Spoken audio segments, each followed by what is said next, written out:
আসসালামু আলাইকুম। Welcome to C programming course. Basic structure of C language এই বিষয়ে আমাদের আলোচনা চলতেছিল। এই আলোচনার আজকে আমাদের 4 নম্বর লেকচার। গত ক্লাসগুলোতে আমরা অপারেটর পর্যন্ত আলোচনা করছিলাম। অপারেটর, এটার প্রকারভেদ এবং অপারেটরগুলো কিভাবে কাজ করে এই বিষয়ে বেশ কিছু দেখছিলাম এবং ডিটেইলসে আলোচনা করার চেষ্টা করছিলাম। এখানে হচ্ছে আমাদের অপারেটর প্রেসিডেন্স চার্ট এই জিনিসটা নিয়ে আলোচনা করতে হবে। ছোটবেলায় একটা রুল শিখছিলাম যে BODMAS একটা রুল আমরা ছোটবেলায় শিখে আসছিলাম। BODMAS এটার মানে নিশ্চয়ই সবার মনে আছে। তো এটা ফলো করেই কিন্তু আমরা এখন ক্যালকুলেশন গুলো করি। যে একটা ম্যাথমেটিক্যাল একটা এক্সপ্রেশন, তার মধ্যে কোন জিনিসটা কাজ আগে করব, কোন জিনিসটা কাজ পরে করব, কার প্রায়োরিটি বেশি, কার প্রায়োরিটি কম, এই জিনিসটা হচ্ছে এই রুলের মাধ্যমে ছোটবেলায় আমাদের শেখানো হতো। যে প্রথম কাজ কি? প্রথম কাজ হচ্ছে ব্র্যাকেটের কাজ। ব্র্যাকেটের মধ্যে যে আছে তার কাজ হচ্ছে সবার আগে। এরপরে হচ্ছে ও বলতে অফ বোঝায় বা বাংলায় এর বোঝায়। যাই হোক ওটা। তারপরে হচ্ছে ডিভিশন, ভাগ করা। তারপরে মাল্টিপ্লিকেশন, তারপরে অ্যাডিশন, তারপরে সাবট্রাকশন। মানে প্রথম হচ্ছে ভাগ, গুণ, যোগ, বিয়োগ। এরকম ভাবে আমাদের শেখানো হয় যে এইভাবে কাজগুলো করতে হবে। আচ্ছা, এই একই রকমভাবে এইটা হচ্ছে মূলত আমাদের কাজের একটা সিকোয়েন্স শেখানো। যে কোনটা প্রায়োরিটি বেশি, কোনটা প্রায়োরিটি কম। একই রকমভাবে যখন আমরা প্রোগ্রামিং এ শিখলাম যে অপারেটরের মাধ্যমে আমাদের কাজগুলো করা হয়। যে অপারেটর কি নির্দেশ করে যে এখন আমাদের কি কাজ করতে হবে, এইটা অপারেটর নির্দেশ করে। যে এই ভ্যালুগুলোর উপরে বা ভেরিয়েবলের উপরে কিভাবে কাজ হবে। এখন অপারেটর তো একই লাইনে অনেকগুলো থাকতে পারে, অনেক রকম একসাথে কম্বাইন্ড হইতে পারে। একসাথে কম্বাইন্ড হলে কার কাজ আগে করবে, কার কাজ পরে করবে, এই বিষয়টার একটা সিদ্ধান্ত থাকতে হবে। এটা হচ্ছে প্রেসিডেন্স চার্ট। স্ট্যান্ডার্ডের ভিতরে এই প্রেসিডেন্স একটা চার্ট কি করা আছে, যে কার কাজ আগে হবে, কার কাজ পরে হবে, এরকম ভাবেই এই কম্পাইলার গুলো ডিজাইন করা আছে। ওরা হচ্ছে এইটার কাজ আগে করবে, এটার কাজ পরে করবে। আচ্ছা, তাহলে সবচেয়ে বেশি প্রায়োরিটি আছে পোস্টফিক্স যে অপারেটরগুলো আছে ওইগুলা। পোস্টফিক্স বলতে এখানে হচ্ছে পরে যুক্ত হয় যেগুলা, ধরো ব্র্যাকেট ২ টা। একটা হচ্ছে ফার্স্ট ব্র্যাকেট আর একটা হচ্ছে থার্ড ব্র্যাকেট। তারপরে হচ্ছে তোমার ইনক্রিমেন্ট ডিক্রিমেন্ট যে অপারেটর, ইউনারি অপারেটর, এগুলা আমরা গত ক্লাসে দেখছিলাম, এর বিস্তারিত আলোচনা করছিলাম। এই যে প্লাস প্লাস মাইনাস মাইনাস আগে থাকলে কি হয়, পরে থাকলে কি হয়, বিস্তারিত আলোচনা করছিলাম। এই যে প্লাস প্লাস মাইনাস মাইনাস এগুলো হচ্ছে ইউনারি অপারেটর। এগুলোর কাজ হচ্ছে প্রায়োরিটি সবার আগে। এই যে ডট অপারেটর, তারপর হচ্ছে এগুলো হচ্ছে পয়েন্টার এবং শেষের দিকের টপিক। এগুলোর প্রায়োরিটি সবার আগে, এটা মাথায় রাখো শুধু। এগুলো হচ্ছে একটা জিনিসের উপরেই কাজ করতেছে মূলত। আর এইটা হচ্ছে, এটা ইউনারি অপারেটর। যে এই যে সাইজ অফ, টাইপ, কাস্টিং করা বা এরকম যে কাজগুলো আছে, এই কাজগুলো প্রায়োরিটি আগে। আচ্ছা, এরপর হচ্ছে মাল্টিপ্লিকেটিভ, গুণ সংক্রান্ত। গুণ সংক্রান্ত আছে গুণ, ভাগ, আর একটা হচ্ছে ভাগশেষ। এই ৩ টা অপারেটরের কাজে আমরা দেখছি। তাহলে এইগুলোর প্রায়োরিটি হচ্ছে এরপরে ম্যাথমেটিক্যাল যেইগুলো আছে তার মধ্যে আমরাও ছোটবেলায় শিখছি। সবচেয়ে বেশি হচ্ছে গুণ সংক্রান্ত, গুণ, ভাগ, এই সংক্রান্ত কাজগুলো আগে করতে হয়। তারপরে হচ্ছে যোগ বিয়োগের কাজ করতে হয়, অ্যাডিটিভ। ঠিক আছে? প্লাস আর মাইনাসের কাজ। এটা হচ্ছে গুণের পরে। আর এটা হচ্ছে শিফটিং। শিফটিং মানে হচ্ছে এটা হচ্ছে বিটওয়াইজ অপারেটর, বিটওয়াইজ ক্যালকুলেশন করে, বিটওয়াইজ শিফটিং করে। এটা যখন আমরা বিটওয়াইজ কাজ করব তখন আমরা দেখব। আচ্ছা, এটা কাজ হচ্ছে কিভাবে করে এটা আমরা দেখি না এখনো পর্যন্ত। তারপর হচ্ছে রিলেশনাল অপারেটর, তারপরে হচ্ছে লজিক্যাল অপারেটর যেগুলো ছিল। লজিক্যাল পড়ে আসছে। রিলেশনালের ভিতরে একটা ৬টা রিলেশনাল অপারেটর আমরা গত ক্লাসে শিখছিলাম। এই যে ৬টা, এই ৬টা মিলাই হচ্ছে টোটাল মিলে রিলেশনাল অপারেটর। রিলেশন কিরকম, সম্পর্ক কিরকম ২ টা ভেরিয়েবল বা ভ্যালুর ভিতরে, ওই জিনিসটা এটা দিয়ে চেক করা যায়। তাহলে এই কাজগুলো হচ্ছে এই অ্যাডিটিভ এর পরে। প্রথম মাল্টিপ্লিকেটিভ, গুণ সংক্রান্ত, তারপরে হচ্ছে যোগ সংক্রান্ত, তারপরে হচ্ছে সম্পর্ক, সমতা, এই সম্পর্ক। আচ্ছা, এগুলোর পরে হচ্ছে bitwise and, bitwise XOR, bitwise or, bitwise যেগুলো ওগুলোর কাজ। এগুলোর কাজ আমরা এখনো দেখি নাই, সামনে দেখব। তারপর হচ্ছে লজিক্যাল অ্যান্ড, লজিক্যাল অর, এগুলার কাজ। লজিক্যাল অ্যান্ড কিভাবে কাজ করে, লজিক্যাল অর কিভাবে কাজ করে, এগুলো আমরা গত ক্লাসে দেখছি। যে অ্যান্ড এর দুই পাশে যদি লজিক ট্রু হয় তাহলে সে যে ভ্যালু জেনারেট করবে ওইটা লজিক ট্রু থাকবে। আর যদি অর এর দুই পাশে যে কোনো একটা লজিক ট্রু হয় তা সে হচ্ছে আউটপুটটা লজিক ট্রু দেখাবে। আচ্ছা, এই দুইটা জিনিসই আমরা দেখছি। আর কন্ডিশনাল, কন্ডিশনালটা এখনো দেখি নাই, ওটা সামনে ক্লাসে দেখবো ইনশাল্লাহ। আর তারপরে হচ্ছে অ্যাসাইনমেন্ট, অ্যাসাইনমেন্টটা বিস্তারিত দেখছি। এই সব কিছু করার পরে যেগুলো ফলাফল আসবে ওইগুলো হচ্ছে অ্যাসাইনমেন্ট। তারপরে হচ্ছে কমা অপারেটর, কমা অপারেটর হচ্ছে লেফট টু রাইট। আচ্ছা, কমা অপারেটর সম্পর্কে পরে দেখবো আস্তে আস্তে। আর এখন দেখো এখানে অ্যাসোসিয়েটিভিটি, অ্যাসোসিয়েটিভিটি বলতে দেখো এই যে মাল্টিপ্লিকেটিভ যদি হয় তাহলে এই মাল্টিপ্লিকেশন বা গুণ সংক্রান্ত কাজ, এই কাজগুলো আগে হবে এই যোগের থেকে। এটা তো কোনো সমস্যা নেই, আমরা জানি। এখন একই লাইনে তোমার গুণ, ভাগ, মডুলাস এগুলো সব একসাথে আছে, তাহলে তুমি কার কাজ আগে করবা, কার কাজ পরে করবা, কাকে প্রায়োরিটি, কাকে আগে করবা, কার কাজ আগে কার কাজ পরে। এখন এইটা কিভাবে নির্ধারণ করতে হবে, এইটা হচ্ছে এই অ্যাসোসিয়েটিভিটি দেখতে হবে। দেখো সবগুলা অ্যাসোসিয়েটিভিটি কোনটা আগে করবো কোনটা পরে করবো, এখানে গুণ ভাগ ধরো তোমার দেয়া আছে হচ্ছে 3 গুণ 4 ডিভাইডেড বাই 5 এরকম আছে। তাহলে তুমি কোন দিক থেকে কাজ করা শুরু করবা, সেটা হচ্ছে অ্যাসোসিয়েটিভিটি লেফট টু রাইট, বাম থেকে ডানে যাবা। তাহলে বাম থেকে ডানে তুমি ক্যালকুলেশন করতে করতে যাও। তাহলে প্রথম কাজ কি করবা, 3 গুণ 4 12 ডিভাইডেড বাই 5। 12কে 5 দিয়ে ভাগ করলে এটা ইন্টিজার ভাগ হচ্ছে, তাহলে ইন্টিজার ভাগ হলো ছোটবেলার ওই সিস্টেম, তাহলে 2 আসবে অ্যান্সার। ঠিক আছে,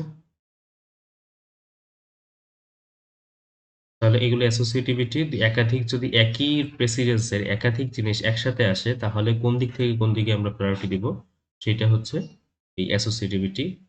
অধিকাংশ হচ্ছে লেফট টু রাইট। আর ইউনারি অপারেটর এইগুলো হচ্ছে right to left. Right to left কয়টা আছে দেখো, মাত্র 3টা আছে। যে একটা হচ্ছে ইউনারি অপারেটর, এটা হচ্ছে রাইট টু লেফট।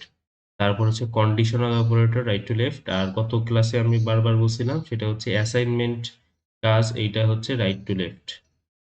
ঠিক আছে, অ্যাসাইনমেন্টের কাজটা কিরকম, রাইট টু লেফট। তাহলে এই অ্যাসাইনমেন্টের কাজটা রাইট টু লেফট হলো। এই বাকি বাকি বাদ বাকি যা আছে সবগুলোর অ্যাসোসিয়েটিভিটি লেফট টু রাইট। ঠিক আছে, তাহলে এই যে প্রপার্টি অফ প্রেসিডেন্সের যে বিষয়গুলো আমরা দেখলাম থিওরিটিক্যাল, এইটাকে এখন আমরা কোডে ইমপ্লিমেন্ট করব। আমরা কোড ব্লকসে চলে আসলাম। এখানে আমরা কয়েকটা এক্সপ্রেশন আমরা একটু দেখব অ্যাসোসিয়েটিভিটির। এটা হচ্ছে ইন্টিজার, আউটপুট ইন্টিজারে আসবে ইন্টিজার। ধরলাম নাম, নাম নামে একটা ভেরিয়েবল ডিক্লেয়ার করলাম। এই নামের ভিতরে যা থাকবে এটাকে আমরা প্রিন্ট হিসেবে দেখব।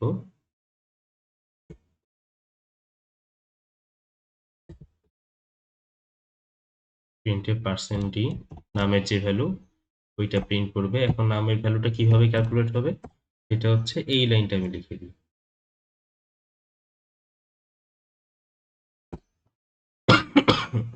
দেখো এই যে লাইনটা আমি লিখছি এই পাশে, এগুলাতে একটা ভ্যালু জেনারেট করবে, সেই ভ্যালুটা নামের ভিতরে অ্যাসাইন হবে। নামের ভেরিয়েবল এইটার মধ্যে অ্যাসাইন হবে, সেই ভ্যালুটা শো করবে। আচ্ছা, এখন আমরা একটু অ্যানালাইসিস করি যে আমরা যে অ্যাসোসিয়েটিভিটি এবং প্রেসিডেন্স এই চার্ট থেকে আমরা যেগুলো শিখে আসলাম ওইটার থিওরিটা এখানে একটু অ্যাপ্লাই করে দেখি যে আউটপুট কি আসা উচিত এবং মেলে কিনা। আচ্ছা, তাহলে 6 into 5 divided by 3 plus 5 modulus 8, এটা। এখন দেখো এই যে গুণ, ভাগ আর হচ্ছে এই মডুলাস, এটা কি একই প্রেসিডেন্স, একই সম অবস্থানে আছে। সম অবস্থানে একাধিক অপারেটর তারা যদি একসাথে মিলে চলে আসে তাহলে কি করতে হয়? Left to right associativity. আর এখানে দেখো এই যে প্লাসের যে প্রেসিডেন্স, সেটা কিন্তু অবশ্যই কি হবে? এই যে এগুলোর থেকে কম হবে। তাহলে সবার আগে কাজ কার হবে? সবার আগে এই পার্টটুকুর কাজ এবং এই পার্টটুকুর কাজ হবে আলাদা, আলাদা করে। হওয়ার পরে তারপরে হচ্ছে প্লাসের মাধ্যমে এই ২ টা যোগ হয়ে যাবে। তাহলে এইটুকুর কাজ এবং এটুকুর কাজ করতে হবে আলাদা করে। তাহলে এটুকুর কাজ করতে গেলে ১ম কাজ কি হবে? ১ম কাজ তো এখানে তো ভাগের কাজ না। ১ম এদিক থেকে এদিকে যেতে হবে। Left to right. Left to right হলে ৫ ছক কত হয়? ৩০ ডিভাইডেড বাই ৩। ৩০ কে ৩ দিয়ে ভাগ করলে কত আসে? এটা করলে আসে ১০। তাহলে এখানে প্লাস থাকলো। এবার দেখো ৫ কে ৮ দিয়ে ভাগ করলে ভাগশেষ কত আসে? ৫ কে আমি যদি ৮ দিয়ে ভাগ করি, ভাগশেষ কত আসে? তাহলে ৮ কত? ৮ গুণ ০, ০ থেকে ৫। তাহলে ভাগশেষ কত আসে? ভাগশেষ আসে ৫ এবং ভাগফল কত আসে? ভাগফল আসে ০। তাহলে এই ভাগশেষ কত আসবে? ৫ আসবে। তাহলে ২ টা মিলে কত আসবে? ১৫ আসবে। এটা আমরা এস্টিমেট করলাম ক্যালকুলেশন করে। এখন আমরা একটু চেক দিয়ে দেখি যে আসলে এটা আসে কিনা।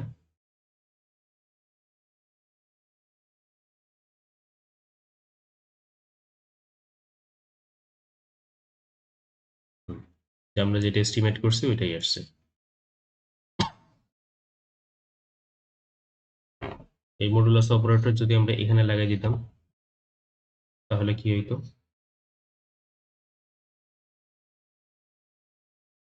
এখন কি হবে বলো তো? এই পার্টটুকু ক্যালকুলেশন করার পরে ১০ চলে আসছে। তারপরে মডুলাস ৪। মডুলাস ৪ মানে ৪ দিয়ে ভাগ করব। এই ১০ কে ৪ দিয়ে ভাগ করলে কত আসে? এই ১০ কে যদি আমি ৪ দিয়ে ভাগ করি তাহলে ৪ দুগুণে ৮ আর ভাগশেষ থাকবে কত? এই ২। তাহলে এই ২ দেখাবে কিন্তু। এই ২ না কিন্তু। এইটা ভাগশেষ। মডুলাস হচ্ছে ভাগশেষ অপারেটর। তাহলে এখানে ২ দেখানো উচিত।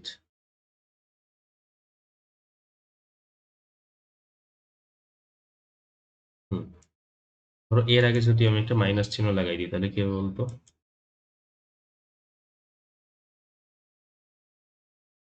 নেগেটিভ চলে আসছে। মাইনাস চিহ্ন মানে -1 দিয়ে গুণ করছি।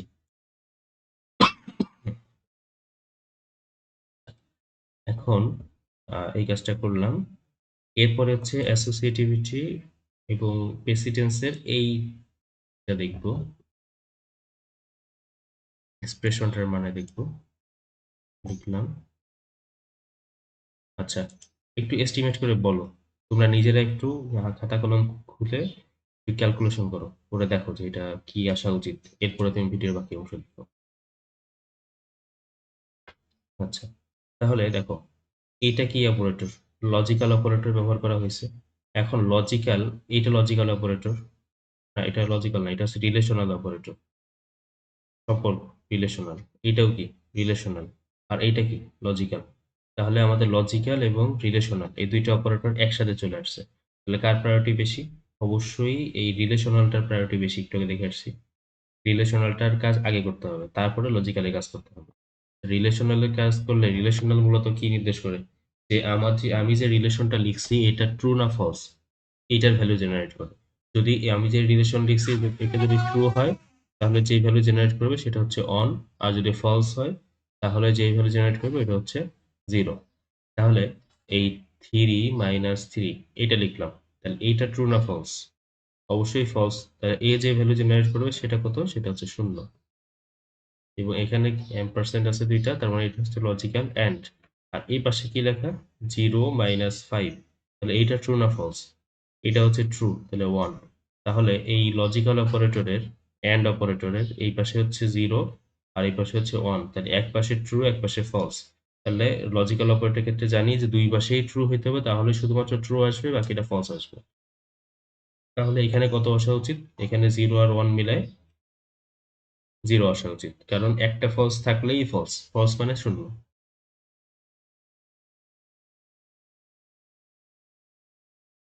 0 ই আসছে। এখন আমি যদি এখানে লেস দ্যান ইকুয়াল দিয়ে দিই তাহলে এটা ট্রু হয়ে যাবে, ফলস হয়ে যায়। এটা কিন্তু ট্রু হয়ে যায়। এটাও ট্রু। তাহলে ট্রু আর ট্রু দুটোই 1, দুটো 1 জেনারেট করলে লজিক্যাল অপারেটরে 1 চলে আসবে লজিক্যাল এন্ড এর মাধ্যমে।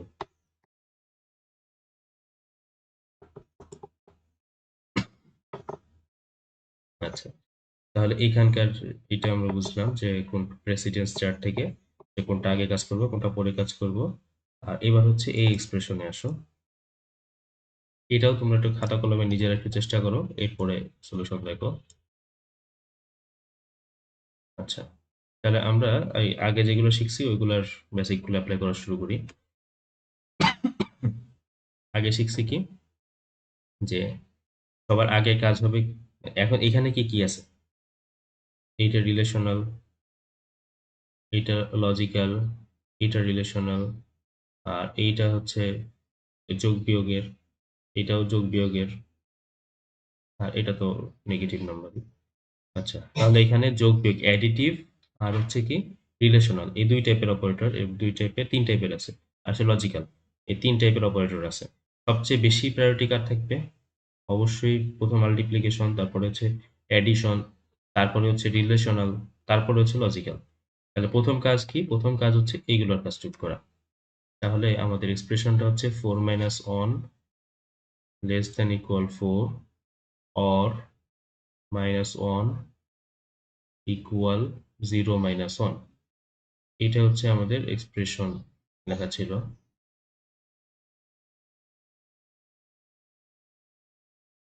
এই এক্সপ্রেশনটা আমাদের ইভ্যালুয়েট করতে হবে।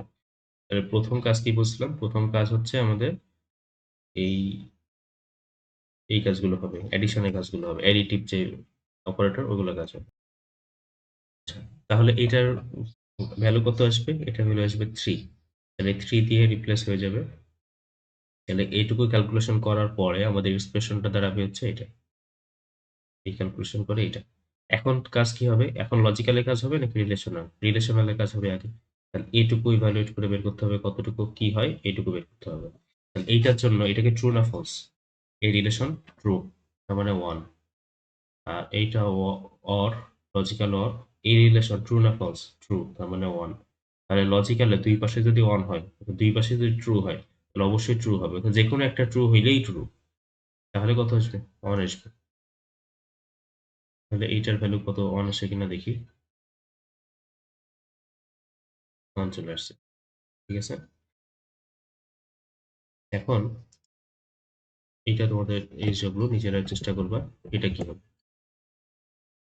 ঠিক আছে, এটা একটু এই সবগুলো থাকবে। ব্র্যাকেটের কাজটা আগে হবে, যে তোমরা দেখে আসো সবার আগে ব্র্যাকেটের কাজ। আচ্ছা, এইবার ও, এটা তো পরের এক্সপ্রেশনে লিখে রাখছি।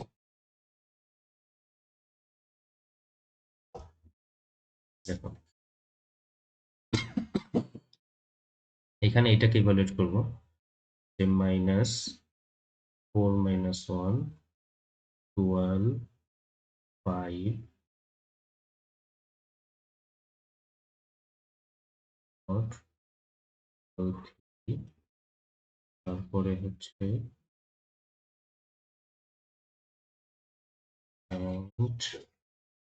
Minus 1 greater than 0 minus 1। তাহলে এখন দেখো এখানে অপারেটর কি কি টাইপের আছে, এটা আগে ফাইন্ড আউট করতে হবে। অপারেটর কোন কোন টাইপের আছে এরপরে কাজ শুরু করতে হবে। তো সবার আগে হচ্ছে ব্র্যাকেট, তাহলে ব্র্যাকেটের কাজগুলো সবার প্রায়োরিটি সবার আগে। এইটুকুর কাজ আর এইটুকুর কাজ এটা সবার আগে করতে হবে। তারপরে কি? তারপরে হচ্ছে প্লাস মাইনাসের কাজ করতে হবে, অ্যাডিটিভ গুলা, তারপরে রিলেশনাল, তারপরে লজিক্যাল। আচ্ছা, তাহলে টুকুর কাজ আগে করবো, এটুকুর কাজ আগে করলে কত আসবে? 3। তাহলে এখানে এইটুকুর ভ্যালু আসবে 3, আর টোটাল টুকুর ভ্যালু কত আসবে? -3। আর এইটুকু যে ভ্যালু জেনারেট করবে সেটা হচ্ছে কি? এটা ট্রু। ট্রু মানে হচ্ছে এইটুকু যে ভ্যালু জেনারেট করবে সেটা হচ্ছে 1। আর এই যে নট গেটের মতো কাজ করতেছে, লজিক্যাল নট, তাহলে এইটার মানে কি আসবে? এইটা যা আসবে সেটা উল্টাই দিবে। এটা আসছে কত? এটা আসছে হচ্ছে ট্রু। তাহলে এই নটের কারণে এই টোটালটুকু হয়ে যাবে ফলস, অর্থাৎ 0 চলে আসবে। আচ্ছা, এখন এইটার ভ্যালু কত আসবে? এইটা হচ্ছে -1। তাহলে -1 গ্রেটার দেন -1, ঠিক ট্রু না ফলস? এটা অবশ্যই ফলস। তাহলে এইটুকুর ভ্যালু কত আসবে? এইটুকুর ভ্যালু আসবে 0, যেহেতু ফলস। আচ্ছা, এখন এই যে -3, এই -3 5 এর সমান কিনা, এই রিলেশনের আউটপুট কি আসবে? এইটার আউটপুটও কত আসবে? ট্রু না ফলস? অবশ্যই ফলস। তার মানে কত আসবে? শূন্য আসবে। আচ্ছা, এটা যদি শূন্য আসে তাহলে দেখো, এবার দেখো এক্সপ্রেশনটা রিডিউস হয়ে কোন অবস্থায় আসছে? এই অবস্থায় চলে আসছে। আচ্ছা, তাহলে এই অবস্থায় যদি চলে আসে, এখন এই অবস্থায় এই যে এখন দেখো লজিক্যাল অপারেটর দুইটা একসাথে এক লাইনে চলে আসছে, অ্যাসোসিয়েটিভিটি রুল খাটাইতে হবে এখানে। তাহলে কোন দিক থেকে? Left to right. তাহলে প্রথম হচ্ছে এইটার কাজ করতে হবে, এটুকুর কাজ। এটুকুর কাজ করলে কত আসবে? দুটোই জিরো, তাহলে অবশ্যই জিরো। আর এন্ড এর দুপাশেই জিরো আছে, তাহলে জিরোই আসবে। তাহলে টোটাল অ্যান্সার কত? টোটাল অ্যান্সার হচ্ছে জিরো। আমরা চেক দিয়ে দেখি যে আমরা যে অ্যানালাইসিস করলাম ঠিক না ভুল। জিরো আসছে। আচ্ছা, এরপরে এক্সপ্রেশনটা দেখো, এরপর এক্সপ্রেশনটা একই, শুধুমাত্র এখানে এই চিহ্নটা আগে পরে করে দেওয়া হয়েছে। আগে পরে করার দ্বারা তো কি আসবে তাহলে? আর বাকি ক্যালকুলেশন তো আগের মতোই, একেবারে সেম। তাহলে কি আসবে? তাহলে হচ্ছে এই জিরো অ্যান্ড লাস্টে কি আসবে? Zero and or zero. তাহলে এখান থেকে কত চলে আসবে? এটা জিরো তৈরি হবে, জিরো অর জিরো, জিরোই আসবে। তাহলে এটা করলে আউটপুট কি আসবে? জিরোই আসবে।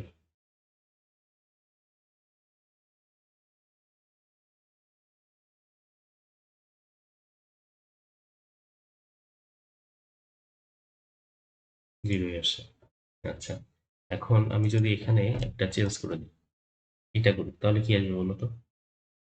জিরো আসবে না অন আসবে?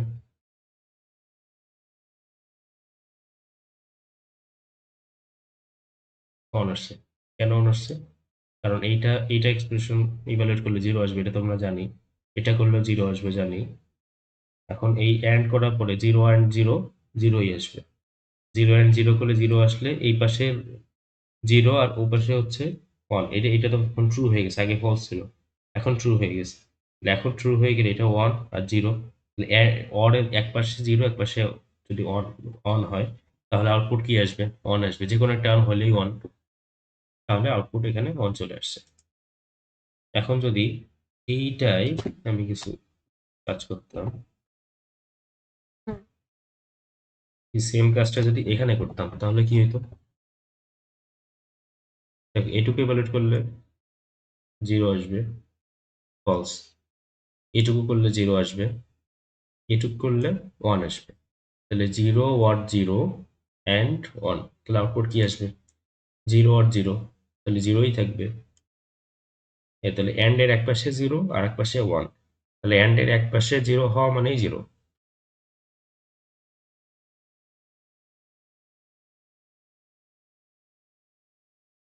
তাহলে আউটপুট জিরো চলে আসছিল। আচ্ছা, তাহলে আমাদের প্রেসিডেন্স চার্ট থেকে কোন কাজটা আগে হবে কোন কাজটা পরে হবে, এই বিষয়গুলো এবং অ্যাসোসিয়েটিভিটির যে রুলগুলো, এগুলো তো আশা করি আমরা বুঝতে পারছি যে কিভাবে কাজ করতেছে। আর হচ্ছে অন্যান্য বিভিন্ন যে এইগুলো আসবে, এক্সপ্রেশন গুলো আসবে, ওগুলো তো আমরা এই যে প্লাস প্লাস, মাইনাস মাইনাস, আগে থাকলে কি হয় পরে থাকলে কি হয়, এগুলো তো আমরা করেই আসছি।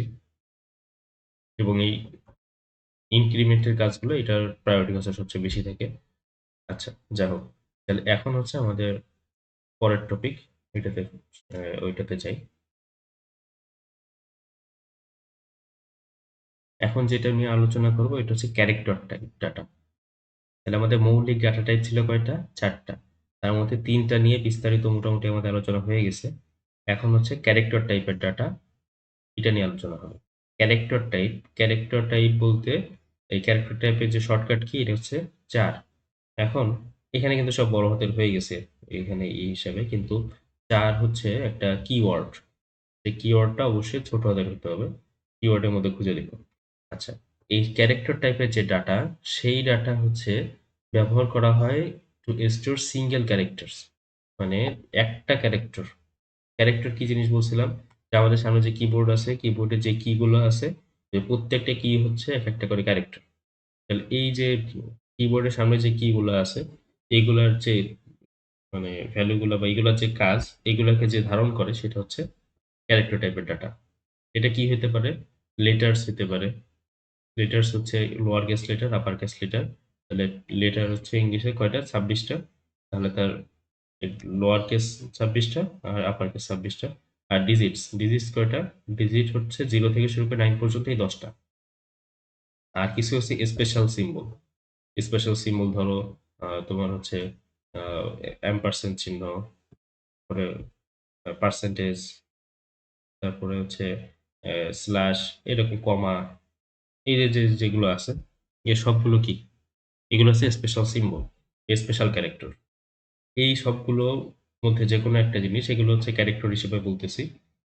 তাহলে ক্যারেক্টার হচ্ছে 3 প্রকার চলে আসলো: লেটার্স, ডিজিটস, আর হচ্ছে স্পেশাল সিম্বলস বা স্পেশাল ক্যারেক্টার্স। এই তিনটা যে কোনো একটা আমাদের ক্যারেক্টার হিসেবে যদি ইনপুট আসে বা এটা যে স্টোর করে রাখতে হয়, ইউজ করতে হয়, তাহলে যে ডাটা টাইপ ইউজ করতে হয় এটা হচ্ছে ক্যারেক্টার। এই ক্যারেক্টার ডাটা টাইপ এইটা একটা ইন্টিজারকে রিপ্রেজেন্ট করে। যে মেমোরিতে একটা ক্যারেক্টার ডাটা সেটা কিভাবে রাখবে। কম্পিউটার কি বুঝে? কম্পিউটার বুঝে 0 আর 1। ও তো আর এই সিম্বল টিম্বল এগুলো বুঝে না। এগুলো তো আমরা বুঝি, কিন্তু কম্পিউটার তো এগুলো বুঝে না। তাহলে ওর সাথে আমাদের একটা রিলেশন তৈরি করতে হবে। এটা ম্যাপিং ম্যাপিং তৈরি করতে হবে যে আমি যদি এ প্রেস করি, তাহলে এ যে কিটা আছে সেই এর উপরে যদি প্রেস করি, তাহলে ও কিভাবে বুঝবে যে আমি এ প্রেস করছি? এইটা করেসপন্ডিং একটা ভ্যালু দিয়ে দেওয়া হয়েছে। এটা প্রোগ্রামারাই সেট করে দিছে। যে তারা কি করছে, এই এর করেসপন্ডিং একটা ভ্যালু ওরা সেট করে দিছে। যদি এর করেসপন্ডিং এ যদি বড় হাতের এ হয়, তাহলে এর জন্য একটা ভ্যালু সেট করে দেওয়া হয়েছে, এটা হচ্ছে 65। এর জন্য 65 এই ভ্যালুটা অ্যাসাইন করে দেওয়া হয়েছে। যদি আমি এ প্রেস করি, তাহলে একটা ভ্যালু জেনারেট হবে। এর জন্য যে কোড, সেই কোডটা হচ্ছে 65। তাহলে এই 65 কে বাইনারিতে রূপান্তর করা হবে। রূপান্তর করে, অর্থাৎ বাইনারি যে এর যে রিপ্রেজেন্টেশন, ওইটা হচ্ছে কম্পিউটার বুঝবে যে আমাকে এই বাইনারিটা দেওয়া হয়েছে। তাহলে বাইনারি হলে 0 আর 1 এর মাধ্যমে চলে যাবে। সেটা দিয়ে সে ক্যালকুলেশনের কাজ যা করা দরকার সে করতে পারবে। আচ্ছা, তাহলে এটা কি মেমোরিতে জায়গা রাখতে গেলে তাহলে কি করতে হচ্ছে? যে প্রত্যেকটা ক্যারেক্টারের করেসপন্ডিং একটা করে ভ্যালু অ্যাসাইন করা লাগতেছে। যে এর জন্য 65, তারপরে বি এর জন্য 63, এরকম ভাবে ভ্যালু অ্যাসাইন করা হয়েছে। ছোট হাতের এ, আমরা বলছিলাম সি প্রোগ্রামিং হচ্ছে সম্পূর্ণ কেস সেনসিটিভ। এখানে ছোট হাতের কেস আর বড় হাতের case, upper case lower case দুইটা অবশ্যই আলাদা হিসেবে ট্রিট করবে। তাহলে বড় হাতের এ কে যদি 65 হিসেবে ট্রিট করা হয়, তাহলে ছোট হাতের এটাকে সম্ভবত 97 হিসেবে ট্রিট করা হয়। আচ্ছা, তাহলে আমরা কি বুঝলাম? যে এখানে প্রত্যেকটা ক্যারেক্টারকে একটা ইন্টিজার নাম্বার এইটার মাধ্যমে রিপ্রেজেন্ট করা হচ্ছে। তবে এই ইন্টিজার নাম্বার তো বিশাল বড় হবে না, কারণ যতগুলো কি আছে এর জন্য যে নির্ধারিত যে নাম্বার, ওই নাম্বার ছাড়া তো অন্য কিছু আসবে না। তার মানে এখানে যে ইন্টিজার গুলো রিপ্রেজেন্ট করতেছে সেগুলো খুব একটা বড় হবে না। এবং এইটা এমনভাবে ডিজাইন করা যে যাতে করে 1 বাইটের ভিতরে যতগুলো কি আছে যা আছে ওগুলো প্রত্যেকটা নাম্বার 1 বাইটের ভিতরে ধরা দিতে পারি, বা 8 বিটের মধ্যে। এখন তার মানে একটা ক্যারেক্টার টাইপের যে ডাটা, তার সাইজ হচ্ছে 1 বাইট, সেটা আমরা আগে থেকেই জানি। আচ্ছা, এখন হচ্ছে এই যে ক্যারেক্টার টাইপের ডাটা, এটা কি করা হয়? Can store any character defined in ASCII, ASCII। এটা মানে কি? American standard code for information interchange. Information ইন্টারচেঞ্জের জন্য আমেরিকান যে স্ট্যান্ডার্ড একটা কোড আছে, যে একটা নিয়ম নীতি আছে যে কি কি রুলস ফলো করে এটা কাজ হবে। আজকি সে আজকি যে কোড, আজকি যে স্ট্যান্ডার্ড, সেই স্ট্যান্ডার্ড হচ্ছে সি প্রোগ্রামিং এর ক্ষেত্রে ফলো করা হয়েছে। তাহলে আজকি স্ট্যান্ডার্ড অনুযায়ী যে ইনফরমেশন ইন্টারচেঞ্জের জন্য এই এ কে আমরা যদি একটা ভ্যালু রিপ্লেস করে সেটাকে যদি আমি ডিভাইসের বোঝার উপযুক্ত হিসাবে ওটাকে কাজ করাতে চাই, বা যেকোনো ডিভাইসে, ডিজিটাল ডিভাইসে সেটাকে যদি আমি বোঝার উপযুক্ত হিসেবে করতে চাই, তাহলে এ কে 65 হিসাবে আমার করতে হবে। কোনো ওইটাকে 65 হিসেবে কনভার্ট করে কাজ করতে হবে। 65 বলতে এ বুঝতে হবে, এ বলতে 65 বুঝতে হবে। কারণ এইটার জন্য এটা নির্ধারণ করা। অর্থাৎ এ আর 65 এখন থেকে কম্পিউটারের ভাষায় আমি যদি ক্যারেক্টার হিসেবে ইউজ করতে চাই, তাহলে 65 আর এই দুইটা হচ্ছে অভিন্ন হিসেবে চিন্তা করবো। একই জিনিসের এপিট আর ওপিট জিনিসটা সেম, শুধু কিভাবে আমরা দেখতে যাচ্ছি এটা হচ্ছে বিষয়। কিন্তু কম্পিউটার সেটাকে দুটোকে একই জিনিস হিসেবে ট্রিট করবে, সেটা হচ্ছে 65। আচ্ছা, তাহলে এই যে ক্যারেক্টার টাইপের ডাটা, এটা রেঞ্জ কি হবে? রেঞ্জ হচ্ছে এই টাইপের ডাটা, এটা সাধারণত শুধুমাত্র ক্যারেক্টার বলতে সাইন্ড ক্যারেক্টার বোঝায়। এটা হচ্ছে এর ভ্যালু -128 থেকে 127 পর্যন্ত। এই রেঞ্জের ভিতরে যে কোনো ভ্যালু হইতে পারে। কিন্তু সাধারণত হচ্ছে 0 থেকে 127 পর্যন্ত এর মধ্যেই আমাদের প্রয়োজনীয় যেই কি গুলো দরকার, এই সমস্ত কির ভ্যালুগুলো অ্যাসাইন করা হয়ে যায়। সাধারণত আমাদের এর চেয়ে বেশি খুব একটা লাগে না। নেগেটিভ গুলো তো লাগে না ওরকম। এখন আমাদের মাঝে, মাঝে লাগতে পারে। সাধারণত কমন যে কি গুলা, এগুলো এর মধ্যে সাধারণত হয়ে যায়। কিন্তু মাঝে, মাঝে আমাদের স্পেশাল কিছু কাজের জন্য যে স্পেশালাইজড কিছু ক্যারেক্টার, এগুলোর জন্য আমাদের প্রয়োজন হইতে পারে। তো তখন আমাদের কি করতে হবে? তখন হচ্ছে এটাকে আনসাইন্ড ক্যারেক্টার হিসেবে ডিক্লেয়ার করে দিতে হবে। আনসাইন্ড ক্যারেক্টার হিসেবে ডিক্লেয়ার করলে তাহলে কত? আনসাইন্ড যদি হয়, তো সাইন্ডে হলে -128 থেকে +128 পর্যন্ত, 127 পর্যন্ত হচ্ছে। আর এখানে যদি আমি আনসাইন্ড হিসেবেই করি, স্টোর করি, তাহলে তার ভ্যালু রেঞ্জ কত হয়?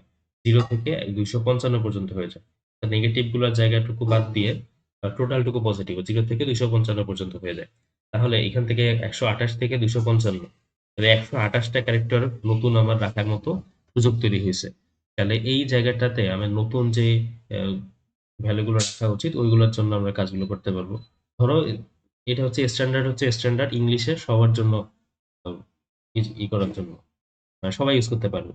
কিন্তু আমি চাচ্ছি ধরো বাংলা থেকে অনুবাদ করব, তাহলে বাংলাতেও কিছু ক্যারেক্টার আছে, এই ক্যারেক্টারগুলোকে সে কিভাবে বুঝবে?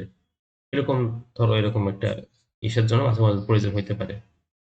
ওইটা আমাদের এখন আউট অফ স্কোপ, আমাদের দরকার নেই ওইটা। কিন্তু ডিফল্ট ক্যারেক্টার টাইপকে আমি যদি শুধুমাত্র ক্যারেক্টার বলি, তাহলে সে সাধারণত সাইন্ড ক্যারেক্টার বুঝবে। এই সাইন্ড যদি শুধুমাত্র ক্যারেক্টার বলতে, সে সাইন্ড ক্যারেক্টার বুঝবে, আলাদা করে বলে দেওয়ার দরকার নাই। আর যদি আনসাইন্ড ক্যারেক্টার আমাদের প্রয়োজন হয়, তাহলে সেটাকে আনসাইন্ড কিওয়ার্ড ইউজ করতে হবে। অনেক সময় আমরা বললাম যে এখানে ইন্টিজার টাইপের, এই যে ক্যারেক্টার টাইপটা কি নির্দেশ করে? একটা ইন্টিজার নাম্বার নির্দেশ করে, যেটা হচ্ছে 1 বাইট। তাহলে এই ইন্টিজার নাম্বার এবং এই ক্যারেক্টার, এই দুটোই সাধারণত ইন্টারচেঞ্জেবলি ইউজ করা হয়। মানে কম্পিউটার ওইটাকে একই জিনিস হিসেবে চিন্তা করে।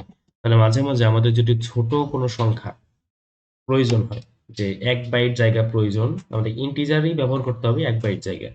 তাহলে কম্পিউটার তো দুইটাকে সেম জিনিস হিসেবে চিন্তা করে, কিন্তু রিপ্রেজেন্ট করার সময় সে হচ্ছে ওটাকে ইন্টিজার হিসেবে রিপ্রেজেন্ট করবে নাকি ক্যারেক্টার হিসেবে করবে, এটা হচ্ছে আমাদের ফরম্যাট স্পেসিফায়ারের মধ্যে ঠিক করে দিতে হয়। এটা একটু পরে দেখবো আমরা। তাহলে এই আনসাইন্ড ক্যারেক্টার যদি আবার ছোট একটা নাম্বার প্রয়োজন হয়, এটাকে ব্যবহার করতে হয়, অর্থাৎ 0 থেকে 128 থেকে 127 এর মধ্যেই থাকে, অথবা 0 থেকে 255 এর মধ্যে থাকে, তাহলে আমরা এই ক্যারেক্টারকেই ইন্টিজারের জন্যই ব্যবহার করতে পারবো। আচ্ছা দেখো, এখানে ASCII স্ট্যান্ডার্ডে কিছু ভ্যালু এখানে বলা আছে। এটা হচ্ছে এ যে ক্যারেক্টার, আচ্ছা ক্যারেক্টারকে প্রকাশ করার জন্য অবশ্যই একটা এই সিঙ্গেল কোটেশন ইউজ করতে হবে। এটা একটা ক্যারেক্টার, এইটা বোঝানোর জন্য এই সিঙ্গেল কোটেশনের মধ্যে আমি যা লিখবো এটাকে ক্যারেক্টার হিসেবে চিন্তা করা হবে। শুধুমাত্র যদি এ লিখি, তাহলে সে এটাকে একটা ভেরিয়েবলের নাম হিসেবে চিন্তা করবে, সে ডিক্লারেশন করা আছে কিনা এটা খুঁজবে। আর যখন আমি এখানে একটা সিঙ্গেল কোটেশন লাগাই দিব, তখন এটাকে সে ক্যারেক্টার হিসেবে চিন্তা করবে। ক্যারেক্টার হিসেবে চিন্তা করছে মানে ওইটার ASCII ভ্যালুতে চলে যাবে, সে ASCII ভ্যালু নিয়ে যা কাজ হওয়ার এটা হবে। আচ্ছা, তাহলে এ 65 যদি হয়, তাহলে বি 66, এরকম ভাবে সি 67, এরকম ভাবে বাড়তে থাকবে। বাড়তে বাড়তে বড় হাতের জেড এ 90 পর্যন্ত যাবে। ঠিক আছে, বড় হাতের জেড এ কোন পর্যন্ত যাবে? 90 পর্যন্ত যাবে। আচ্ছা, এরপরে হচ্ছে ছোট হাতের এ, এইটা হচ্ছে 97, বড় হাতের ছোট হাতের বি 98, এরকম ভাবে 90, সি হচ্ছে 99, এরকম বাড়তে বাড়তে ছোট হাতের জেড 122 পর্যন্ত যাবে। তারপর হচ্ছে জিরো। আচ্ছা, এমনি 0, 1, 2 এগুলো তো ডিজিট, তাই না? তা এগুলো যদি ডিজিট হয়, আচ্ছা এগুলো যদি ডিজিট হয়, তাহলে এগুলো তো আমরা সাধারণত ব্যবহার করি, এগুলো দিয়েই তো সাধারণত বুঝতেছে। কিন্তু এই জিরো হচ্ছে একটা ক্যারেক্টার। জিরো যখন ক্যারেক্টার, ক্যারেক্টার মানে এটাকে আমাকে ওই শো করতে হবে, প্রিন্ট করতে হবে, আর অনেকগুলো কাজ করতে হবে। তখন এই জিরোকে যখন আমরা ক্যারেক্টার হিসেবে চিন্তা করতেছি তখন এটা জিরো, জিরোর ক্যারেক্টারের ভ্যালুটা জিরো না, তার আস্কি ভ্যালু হচ্ছে 48। তাহলে জিরোর আস্কি ভ্যালু 48, ওয়ানের আস্কি ভ্যালু 49, এরকমভাবে টু এর 50, এরকমভাবে বাড়তে বাড়তে নাইনের হচ্ছে 57। এটা হচ্ছে নাইনের আস্কি ভ্যালু। আর আমরা একটা নিউ লাইন ক্যারেক্টার শিখছিলাম, নিউ লাইন ক্যারেক্টার হচ্ছে নতুন লাইনে যাওয়ার যে নির্দেশনা দেয়, এটা আমরা ইউজ করছি। তাহলে এখানে স্ল্যাশ এন, এই জিনিসটা হচ্ছে দুইটা মিলে একটা ক্যারেক্টার বোঝাচ্ছে। তাহলে এই স্ল্যাশ এন এটা কি, এটা হচ্ছে এইটা আজকে হলো 10, কমা এবং 44, এটা হচ্ছে স্পেস। স্পেসের একটা স্পেসও তো একটা ক্যারেক্টার, যেটা শো করা লাগে, ই করা লাগে। তাহলে সেটা হচ্ছে 32। এরকম ভাবে জাস্ট কয়েকটা স্যাম্পল হিসেবে দেখাইলাম। এরকম ভাবে তো প্রত্যেকটা কি, প্রত্যেকটা জিনিসেরই তো আস্কি ভ্যালু আছে, ঠিক আছে? তাহলে এই আস্কি ভ্যালু নিয়ে আমরা যেগুলো শিখলাম এগুলো হচ্ছে আমরা একটু কোডে অ্যাপ্লাই করে আসি। আচ্ছা, তাহলে এখন হচ্ছে আস্কি ভ্যালুতে আমরা ক্যারেক্টার টাইপটা, এই ক্যারেক্টার টাইপটা নিয়ে বিস্তারিত এখন দেখব।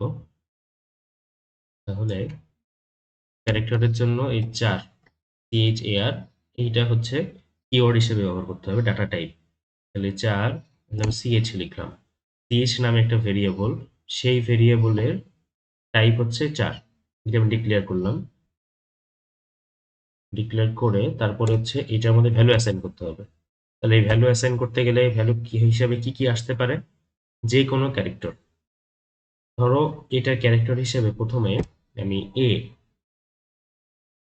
এই ক্যারেক্টারটাকে সিএচ এর মধ্যে অ্যাসাইন করব। তাহলে সরাসরি আমি যদি এ লিখি, একটু আগে বলছি শুধুমাত্র এ লেখা মানে কি, এ বলতে একটা ভেরিয়েবল হিসেবে সে চিন্তা করবে, সে ভেরিয়েবলটা ডিক্লেয়ার করা আছে কিনা এটা খোঁজার চেষ্টা করবে। এই বলতেছে এ আনডিক্লেয়ার্ড, এটা সে কম্পাইলেশনই করতে পারতেছে না, তাহলে এখানে কম্পাইলেশন ইরর দেখাচ্ছে। আচ্ছা, তাহলে এই এটা তো এই হিসাবে করলে হবে, এটাকে ক্যারেক্টার হিসেবে দেখাইতে হবে। ক্যারেক্টার হিসেবে কিভাবে দেখায়, ক্যারেক্টার হিসেবে এই সিঙ্গেল কোটেশন এটা ইউজ করতে হবে, সিঙ্গেল কোটেশন এ। এখন এটা কি, এখন হচ্ছে এটা ক্যারেক্টার হিসেবে সে চিন্তা করছে, তার কালার চেঞ্জ করে দিয়েছে, দেখছো? তাহলে এই এ বলতে এখন সে তার মধ্যে যে ভ্যালুটা অ্যাসাইন হলো সেটা কত, 65। 65 সিএইচ এর মধ্যে অ্যাসাইন হয়েছে। এখন এই যে ক্যারেক্টার টাইপের যে এটা আমি অ্যাসাইন করলাম, ওইটাকে আমি দেখতে যাচ্ছি ক্যারেক্টার হিসেবে দেখতে যাচ্ছি, তাহলে স্পেসিফাই কোনটা ইউজ করতে হবে, পার্সেন্ট সি। এবার সিএইচ লিখলাম, তাহলে আমরা দেখতে পারবো যে কনসোলে যে আউটপুটটা আসবে ওটা এই আসবে, এ চলে আসছে। আচ্ছা, এখন এখানে যদি আমি বি অ্যাসাইন করি, যা দেবো এটাই দেখাবে, বি দেখাচ্ছে। ছোট হাতের জেড দিলাম, তাহলে ছোট হাতের জেডই দেখানোর কথা।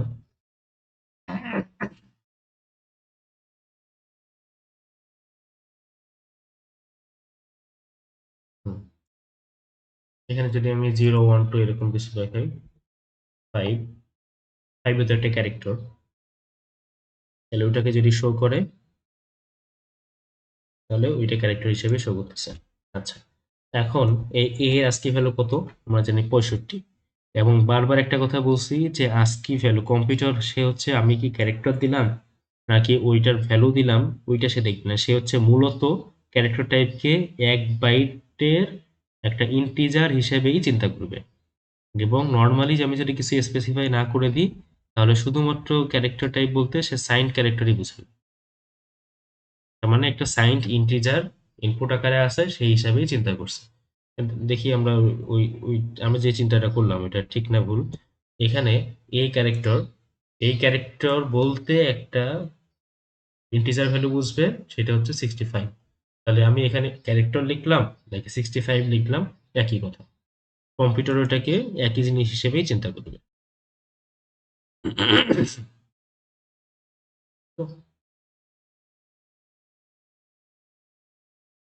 এখানে কিন্তু এই দেখালো, তার মানে এখানে যে আস্কি ভ্যালু দিচ্ছি সে আস্কি ভ্যালু করেসপন্ডিং যেই ক্যারেক্টার সেই ক্যারেক্টারটা দেখাচ্ছে।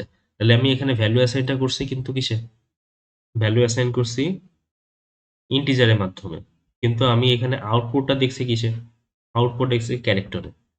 আচ্ছা, এইবার জিরো একটা কি ক্যারেক্টার, এটা হচ্ছে এই জিরো ক্যারেক্টার এটা শো করাবো এই করাবো, কিন্তু ওইটার জিরোর আজকে ভ্যালু কি দেখে আসছি 48। তাহলে এটা জিরো তো রান করলে তো জিরোই দেখাবে। এখন এখানে আমি ডেসিমাল হিসেবে দেখব এই যে জিরো, জিরোটা সিএইচ এর ভিতরে অ্যাসাইন হয়েছে এই জিরো ক্যারেক্টার হিসেবে। তাহলে কত অ্যাসাইন হয়েছে, মূলত কত অ্যাসাইন হয়েছে 48 অ্যাসাইন হয়েছে। তাহলে ক্যারেক্টার সিএইচ এর মধ্যে ভ্যালু যেটা আছে সেই ভ্যালুটা কত, ভ্যালুটা হচ্ছে 48। কিন্তু এটাকে আমি শো করার সময় আমি কিভাবে শো করতেছিলাম, পার্সেন্ট সি হিসেবে শো করতেছিলাম, তখন পার্সেন্ট সি হিসেবে ক্যারেক্টার হিসেবে দেখাবে। তাহলে 48 এর করেসপন্ডিং ক্যারেক্টার কোনটা, জিরো, সে জিরোটা দেখাইতো। যখন আমি সরাসরি আবার পার্সেন্ট ডি দিয়ে দিছি, তাহলে এখন কোন ফরম্যাটে আউটপুটটা দেখাবে, আউটপুটটা দেখাবে ডেসিমাল ইন্টিজার হিসেবে। তাহলে জিরোর করেসপন্ডিং ডেসিমাল ইন্টিজার কত, 48, সে 48টাই শো করার কথা। দেখো ওইটাই শো করতেছে কিন্তু, ঠিক আছে। তাহলে এই ক্যারেক্টার টাইপের যে ডাটা গুলা, এইগুলো হচ্ছে মূলত ছোট ছোট সাইজের ইন্টিজার। এটুকু তো আমাদের আইডিয়া ফুল ক্লিয়ার হয়ে গেছে আশা করি। এখন হচ্ছে ch2, এটা নামে আর একটা ভেরিয়েবল আমি ডিক্লেয়ার করলাম। তাহলে ch2, আচ্ছা এইটা হচ্ছে এ।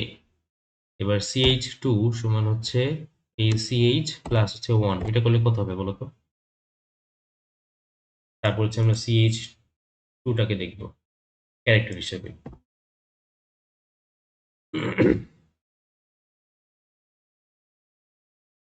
মানে বি দেখাচ্ছে, কিভাবে হইলো, এইটার মধ্যে যে ভ্যালু অ্যাসাইন হয়েছে কত, এই এ, এ মানে কত, এর আজকে ভ্যালু 65। তাহলে সিএইচ এর ভ্যালু হচ্ছে 65, এখানে 65 এর সাথে এক যোগ হয়েছে 66 হয়েছে। তাহলে CH2 এর ভিতরে 66 অ্যাসাইন হইলো। তাহলে 66 কে এখানে দেখাবো কি হিসাবে দেখাবো, ক্যারেক্টার হিসাবে দেখাবো। তাহলে 66 এর করেসপন্ডিং ক্যারেক্টার কোনটা, বি, বড়তের বি, সে বি দেখাচ্ছে। আচ্ছা, তাহলে ওইটাই দেখাচ্ছে। এখন হচ্ছে তাহলে এখানে মানে ক্যারেক্টার, মানে ইন্টিজারের ক্ষেত্রে আমরা যে প্লাস মাইনাস গুলো করতে পারতাম, ক্যারেক্টারের ক্ষেত্রে একই জিনিসই করতে পারবো, কারণ এটা ইন্টিজারই। আচ্ছা, এখন CH2 এর ভিতরে আমি ছোট হাতের এ, এইটার কি দেখলাম, ক্যারেক্টারটা দেখতে চাই বা অ্যাস্কি ভ্যালু দেখতে চাই। CH, CH2 এই ক্যারেক্টার তো, আচ্ছা ক্যারেক্টারটাকে দেখে আসি, এরপর অ্যাস্কি ভ্যালু দেখবো। তাহলে ছোট হাতের এ, বড় হাতের এ ক্যারেক্টার, তাহলে এইটা হচ্ছে তার আস্কি ভ্যালু দেখাবে। তাহলে ছোট হাতের এর আস্কি ভ্যালু কত, 65, আর ছোট হাতের এর হচ্ছে 97, আর বড় হাতের এর হচ্ছে 65। তো এই ডিফারেন্স কত দেখো তো, 65 আর 97 এর ডিফারেন্স কত, 32। তাহলে এই দুইটা ডিফারেন্স হচ্ছে 32। এখন এটাকে আবার ক্যারেক্টার টাইপে নিয়ে যাই। তাহলে CH2, এইটার মধ্যে CH প্লাস হচ্ছে 32 যদি দিই, তাহলে এখন বলো এইটার মধ্যে CH এর মধ্যে ভ্যালু অ্যাসাইন হচ্ছে কত, 65। তারপর এটা 65, এর সাথে কত যোগ হলো, 32। তাহলে 65 এর সাথে 32 যোগ হয়ে কত হইলো, 97। সেই 97টা CH2 এর ভিতরে অ্যাসাইন হইলো। CH2 এর মধ্যে অ্যাসাইন হলে এখন CH2 এর ভ্যালু কত, 97। সেই 97টা এখানে তো 65 সরাসরি এখানে ক্যারেক্টার হিসেবে দেখাবে, এখানে 97 সেটা ক্যারেক্টার হিসেবে দেখাবে। তাহলে কত দেখাবে, ছোট হাতের এই দেখাবে, বড় হাতের এ আর ছোট হাতের এ। দেখো, তাহলে এখানে আমি যোগের মাধ্যমে আনছি, দুইটা কিন্তু একদম ইন্টিজারে প্লাস মাইনাস যেরকম সেই একই সিস্টেম। এখানে আমি যদি ধরো এইচ দিলাম, তাহলে এই এইচটা হচ্ছে বড় হাতের এইচ, তাহলে এর সাথে 32 যোগ করলে কত আসবে, ছোট হাতের এইচ চলে আসবে,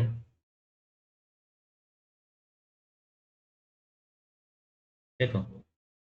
কারণ হচ্ছে আমাদের আজকে ভ্যালুতে আমরা যদি সিকোয়েন্সিয়ালি থাকে তো বড় হাতের এর জন্য 65, বির জন্য 66, এরকম এরকম ভাবে আস্তে আস্তে বাড়তেছে।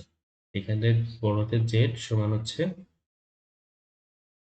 90, আর যখন ছোট হাতের এ এইটার ভ্যালু কত? 97, ছোট হাতের বি 98, এরকম ভাবে বাড়বে, বাড়তে বাড়তে ছোট হাতের জেড সমান কত? 122। তাহলে এইটা ডিফারেন্স কত? এইটা 32, এটাতে 1 বাড়ছে, তাহলে এইটাও 1 বাড়ছে, তাহলে এইটা ডিফারেন্সে কত হবে? 32। তাহলে করেসপন্ডিং কেসগুলো আমাদের ডিফারেন্স কত? 32 করে। এর সাথে 32 যোগ করে দিলে এটা চলে আসবে। তাহলে এই যে প্রত্যেকটা ক্যারেক্টার, সেইগুলোকে সেগুলো হচ্ছে ভ্যালু হিসেবে চিন্তা করা যাচ্ছে।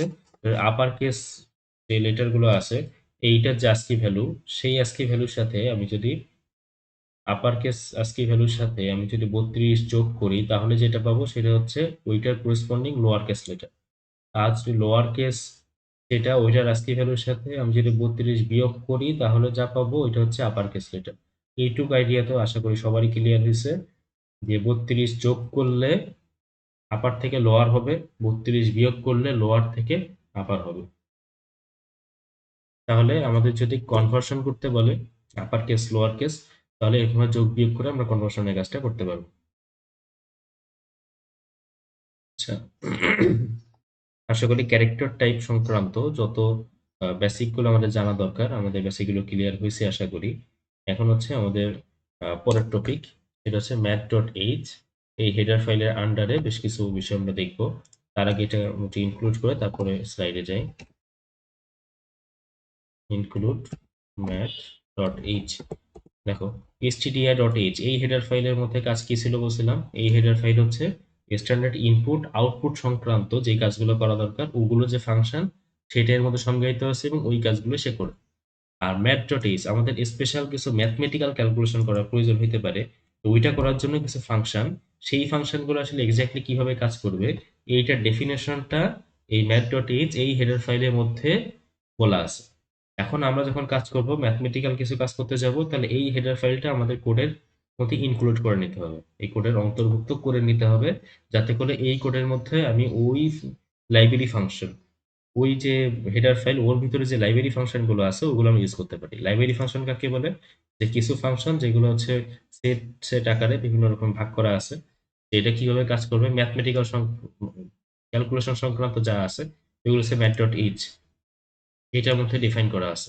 তাহলে আমার যদি ওই ম্যাথমেটিক্যাল ক্যালকুলেশনের ফাংশনগুলো ইউজ করতে হয়, ওইটার লাইব্রেরি ফাংশন ওইটা কোথার মধ্যে আছে? এই হেডার ফাইলে আছে, ওইটা আমাকে ইনক্লুড করে নিতে হবে।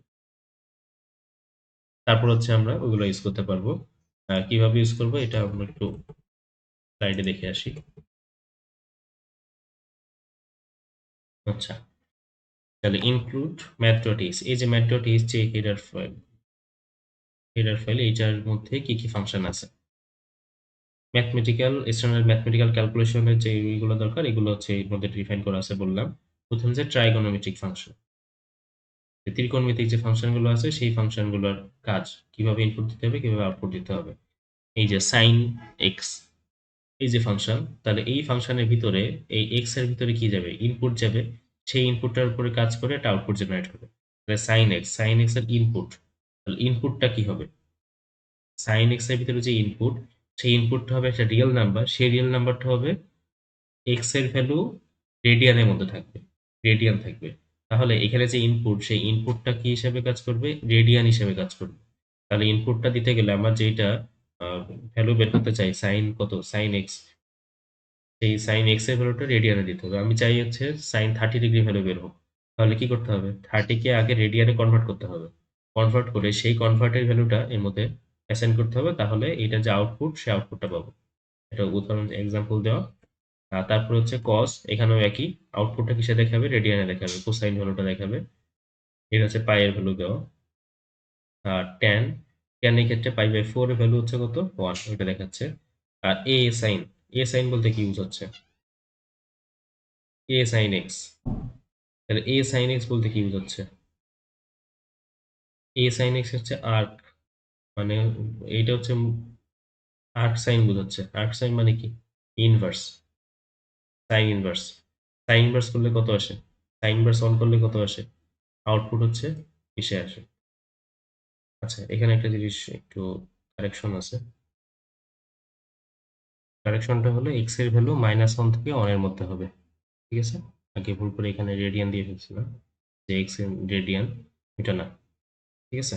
আউটপুটটা যেটা, সে আউটপুটটা কি আসবে? আউটপুটটা হচ্ছে আর্ক সাইন করার পরে যে রেডিয়ানে যে আউটপুট, এটা আউটপুটটা আসবে রেডিয়ানে। তার মানে পাই/2 এইটার যে ভ্যালু, সেই ভ্যালুটা আসবে রেডিয়ানে। ঠিক আছে? তাহলে আর্ক সাইন মানে হচ্ছে সাইন ইনভার্স। এটা হচ্ছে এ বলতে সাইন ইনভার্স এইটাকে বোঝাচ্ছে। সাইন ইনভার্স 1 তাহলে পাই/2। কজ ইনভার্স 1 কত আসবে? 0। ট্যান ইনভার্স 1 তাহলে কত? পাই/4 এটা। আচ্ছা, এবার হচ্ছে আর্ক ট্যানজেন্ট অফ y/x। তাহলে x এর ভ্যালু এবং y এর ভ্যালু দুইটা জানা আছে আমাদের। তাহলে y/x করলে কত আসে? 1। সে ট্যান ইনভার্স 1 করলে কত? ট্যান ইনভার্স 1 করলে আসে কত? এই পাই/4 এটা। সাধারণত আমরা অত বেশি ইউজ করি না। আমরা আসলে বাস্তব জীবনে এগুলাই ব্যবহার করি। যা হোক, তাহলে এখানে যে ফাংশনগুলো দেখলাম এগুলো হচ্ছে ত্রিকোণমিতিক ফাংশন। এরপরে হচ্ছে আমরা দেখবো যেটা exponential and logarithmic function. Exponential logarithmic ফাংশনের কাজ কি? যে ex মানে এক্সপোনেনশিয়াল এক্স, এইটা হচ্ছে মূলত e⁴x। তাহলে exp বলতে e⁴ বোঝাচ্ছে। তাহলে এই এক্স হচ্ছে এখানে ইনপুট হিসেবে দিতে হবে। এক্স কি হবে? এনি রিয়েল নাম্বার হইতে পারে।